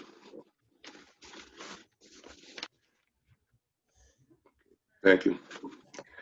Next up, we have a recommendation to City Council. Kevin, can I pose a question on I'm sorry, the go ahead. matter? So of the 3 issues on the subdivision, we did deal with one, but there's 2 outstanding. So I guess through the chair to Tina, I would ask for your thoughts on dealing with the two outstanding issues that we did not finally resolve today and for which there was some feedback given by members. So what I will do in the upcoming weeks is I'm going to check with engineering and DPW and ask them specifically if they have any thoughts or ideas as to other potential causes of the current situation on Strawberry. I'm going to re-listen to Jim's request about monitoring wells or test wells, I guess. I'm not sure what I will do or can do with that between now and the next meeting, but certainly I can check with DPW and engineering. I guess certainly with respect to the as-built, I'm delighted that an interim as-built has been submitted. I will check with engineering once they've had a chance to review it. I understand it was only submitted today. So within a couple of days, I would expect to be able to get some feedback from either Mr. Corey or Mr. Rayom as to what that interim as-built plan might show. It seems from what I've heard from the board that unless and until we find that there is a deviation, we shouldn't assume that it wouldn't be corrected. So I guess I would intend to check in with them and report back to you as to what they felt about the interim as-built once they get a chance to review it. So I guess my specific question is, do members want this back on the agenda? Because we dealt with the one item that for sure we have the ability to deal with as a planning board, which is the completion date. So the question, I'm just posing is, do members want to see this again with respect to the other two matters? And if so, on what timeline? Through the chair. Well, Other than, for myself, other than a report on both, that's all I'd be looking for at the moment. Oh, my battery's running low. Uh-oh. That's all right. Mine is too. I'll just plug it in. But I would just like to see a report on each aspect when it's possible. There we go. So that we can just keep abreast as to what's going on. Because I really would like the city to step up and help these people on Strawberry Lane one way or another, just by giving them some kind of an answer, not necessarily by solving their problem, or maybe even solving the problem, but at least giving them an answer. And I would also like to see the results of examining the as-built plans. So realistically, probably on both of these, you probably, maybe not the November meeting, but whatever the meeting is after that. I'd like to see it in November, but I don't know if there's enough time for that. Well, we've got to have the agenda in November too with the two definitives. So maybe I'll target the December meeting as only a few weeks after that and provide you with an update then. But I would be okay with that. Is that what you kind of had in mind, Claudia, or? I just wanted to make sure that the two items that didn't get dealt with that members were concerned about, that I heard concern, didn't, ended up on some agenda. No, okay, good. Because I just don't want them to go away. Also have that bond request with on the next agenda. No, I can go with it. We can establish the bond amount, but that's not going to get you much, Joe. Won't get you a building permit.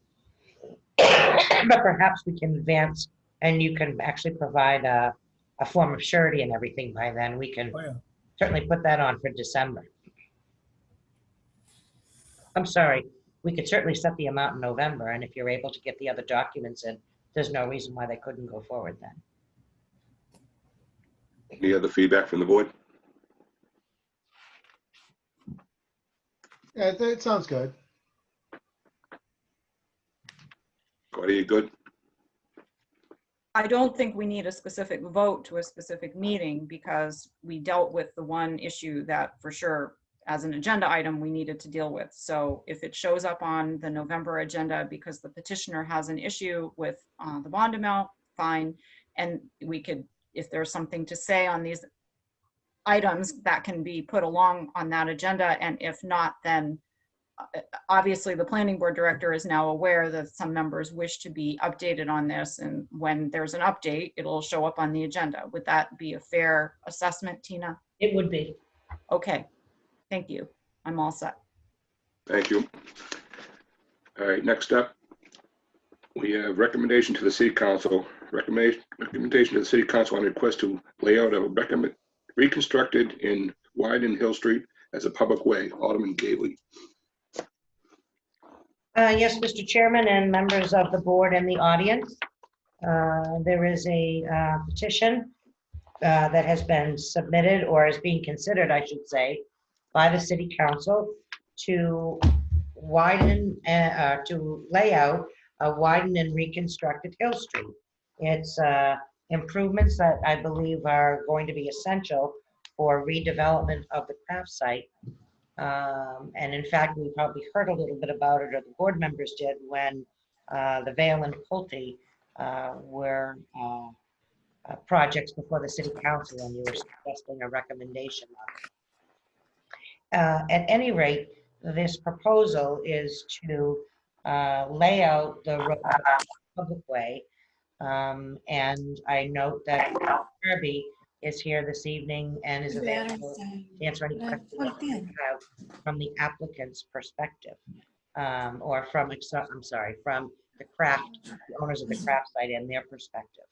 The state law requires when such an application is submitted to a city council, the planning board must get a copy of the petition and has 45 days to issue a report to, or if you will, a recommendation to the city council, whether or not you think it should accept or lay out the roadway as requested.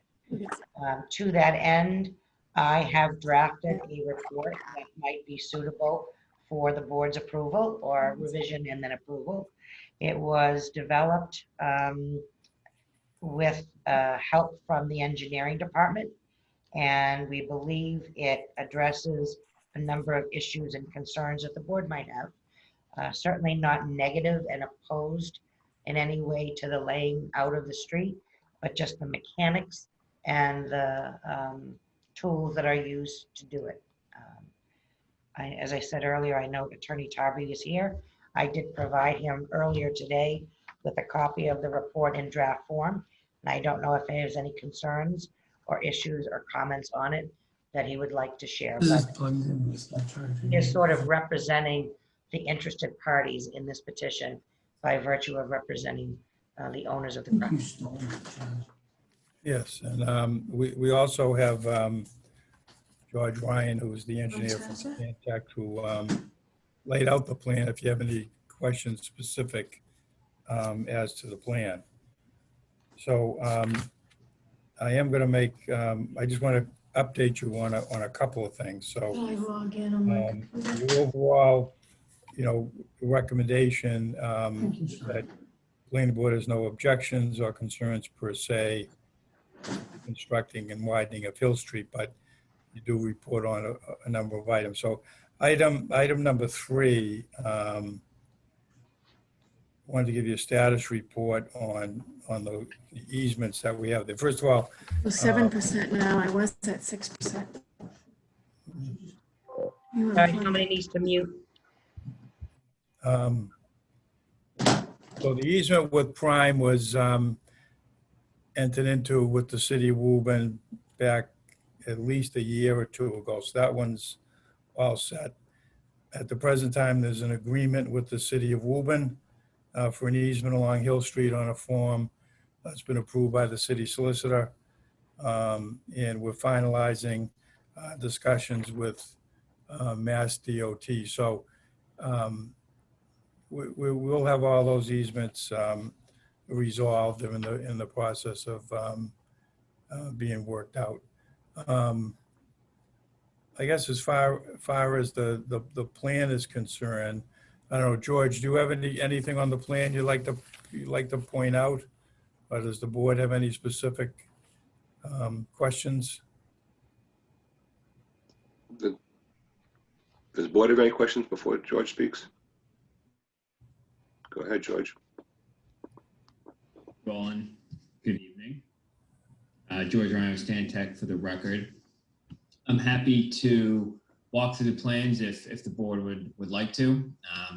Generally it's a widening of Hill Street to 4 lanes, 11-foot travel lanes with a 6-foot median, up to and through the existing bike path crossing to the craft food site. The widening has been done through a series of easements with Mass DOT and McDonald's, and also the AL Prime, which Attorney Tarby has previously mentioned. Included with this, we are rehabilitating the existing Mass DOT park and ride. Only mention that because it's plays a factor in the layout and some of the easement arrangements that have been made. So overall, the layout has been kind of designed in accordance with traffic studies that have been done for the potential development at the craft site. And the only thing I would kind of mention is that ties into Montvale Avenue, and the curb cut connection there is currently being under review by Mass DOT.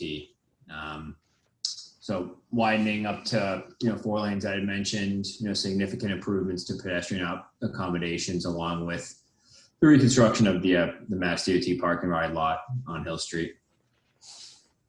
And if I may just add that all this work is being done pursuant to the development agreement that was executed between the property owner and the city of Woburn back on November 21st, 2019, the widening of Hill Street being part of the phase 1 improvements to the site.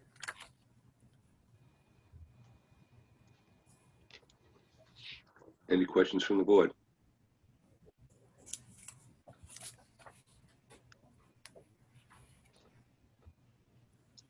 Does the director want to have some input? I recommend that you adopt my draft recommendation report as proposed. So moved. Okay. A motion made by Bob to accept Tina's report, second by Claudia. A roll call, please. Claudia Bogan, Aye. Jim Callahan, Aye. Bob Doherty, Aye. Dave Edmonds, Aye. Carolyn Turner, Aye. Mike Ventresca, Aye. Chair Kevin Donovan. Aye, 7 in favor, none opposed. Thank you for your time. Thank you. Thank you. Next up, we have the approval of minutes, September 22nd, 2020. I would make a motion to approve the minutes as submitted. I will second that. Motion made by Claudia to approve the minutes, second by Bob. Roll call, please. Claudia Bogan, Aye. Jim Callahan, Aye. Bob Doherty, Aye. Dave Edmonds, Aye. Carolyn Turner, Aye. Mike Ventresca, Aye. and I believe Chair Kevin Donovan, you are absent. Yes. Okay, next up, planning board director update. Yes, Mr. Chairman. We have not had any A&R since our last meeting. We vowed to let you know if we do get any because of the way we're handling them during the pandemic. I wanted to let you know that I've provided you with a list of potential board meeting dates for 2021. Unfortunately, I have presumed that we will remain virtual into next year, and at least for the moment, I have proposed meeting dates once a month for every month as a way, except for maybe July. Maybe I gave us that off. But anyway, I provided you with a list of potential meeting dates. I'd love to know at the next meeting if there's any conflicts or problems that you know about at this point, but we did avoid vacations, school vacations, and things like that. So those are in your hands. Let us know if there's a problem. And then the agenda for next meeting will include the 2 public hearings that we continue this evening on New Boston Street. There'll also be a public hearing on a request that we've received to modify the approval of the Robertson Way subdivision. You might remember a number of months ago, we had Mr. Melanson in for an extension of the completion date, I think, at the time. At any rate, he was in, and the board talked to him about the outstanding construction items, and he would like to eliminate the gate that right now is a requirement that he install across an easement opening at the end of the cul-de-sac. He's asked for permission to not put that in, and so you will have a public hearing on that request in November. And we'll also talk to the developer about completion of both Robertson Way and Carlson Way, which have both been, let's say, languishing recently. And then lastly, we might have acceptance of a final as-built plan and a release of surety for Downs Court. Not 100%, but we may have that. And that's the way the next agenda looks at the moment. And that's it. All right, if there is no further business, then I would make a motion to adjourn at, oh, Mike? Yes, excuse me, to the chair, to Tina, you know, I'm just, maybe, I guess this is the only forum for this question I have is, we are being recorded, right? No. Yes, and broadcast. My concerns about New Boston Street, is there anything that us as planners, let me rephrase that. Is there any plans that we have not been privy to because they have not been brought forth in a formal manner as far as what is being proposed up there? You know, I guess, I mean, if we're to have a clean slate, knowing what the zoning is going to be, what's going to be up there? Is somebody looking in at that? So I guess what I know I could share, and I am a little careful because we don't want to enter into a new discussion on this matter, but one thing I wonder, have I provided board members with copies of the concept plans? Is that what you're looking for, Mike? Is maybe the only concept plans that we have is what the overlay district had, what Bob and Jim had sent. That's all I have. That's all that I know is available. Now, did it go up that far though? Did it cover 0 and 316? Well, so what I mean is, so both 0 and 316 New Boston Street had, they did not wait for, obviously, for this subdivision matter to be decided.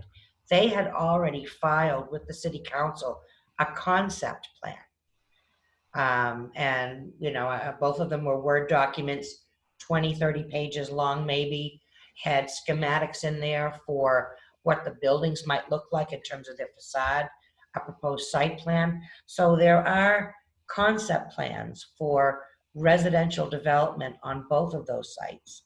That's a matter of public record that I actually have here in the office and could share with board members electronically. If it's helpful for you to have the context of what they hope to do in the future, I could provide that to you. I'm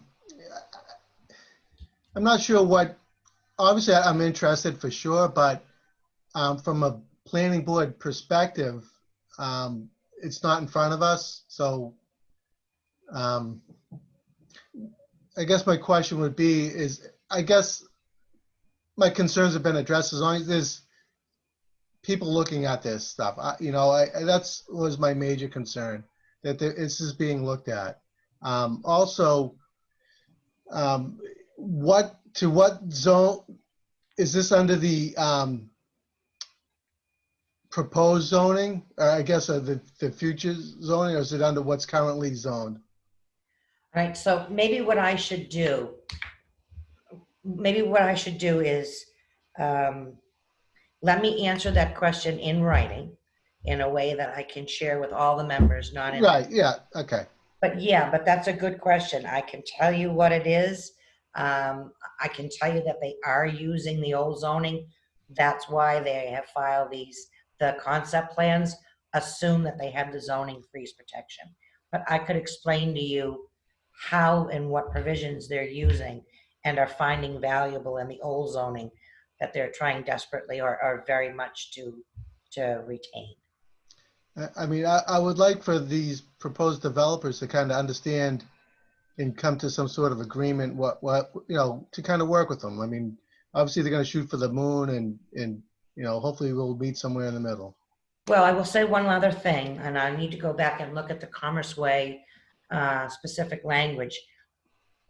At a minimum, I know that they're required to file a special permit and actually get it permitted through the city council. So at a minimum, planning staff has an ability, in fact, we have a requirement to file a comment letter with the city council on every special permit. So I don't want to get too far afield, but I could say to you that, you know, there may be an opportunity for me to gather planning board input on the letter that would normally be written solely by staff. It may be that we're able to incorporate, would have to be a structured discussion that I put on an agenda with advance notice, but we could certainly do that. I mean, my major concern was that if there were indeed plans out there, they are being scrutinized a little bit more carefully than kind of the charades that we're seeing with, you know, subdivisions that aren't going to be built. That's all. Let me do a little bit of homework and share a little bit of info with you. Okay, thank you. You're welcome. Good, Mike. Thank you, Mr. Chair. Back to Claudia. Well, back to my motion to adjourn now at 9:26. Second. Motion made to adjourn at 9:26 by Claudia, second by Carolyn. Roll call, please. Claudia Bogan, Aye. Jim Callahan, Aye. Bob Doherty, Aye. Dave Edmonds, Aye. Carolyn Turner, Aye. Mike Ventresca, Aye. Chair Kevin Donovan. Aye. Thank you all. Thank you. You. Good night. In a Good few night, weeks. everyone. Thank you, Be Tina. safe. Thank you, Dan. Thank you, Karen, as always, for another very productive virtual meeting. And do it all again in 3 weeks. Very good. Thanks. Good night all. Good night. Good to see everybody.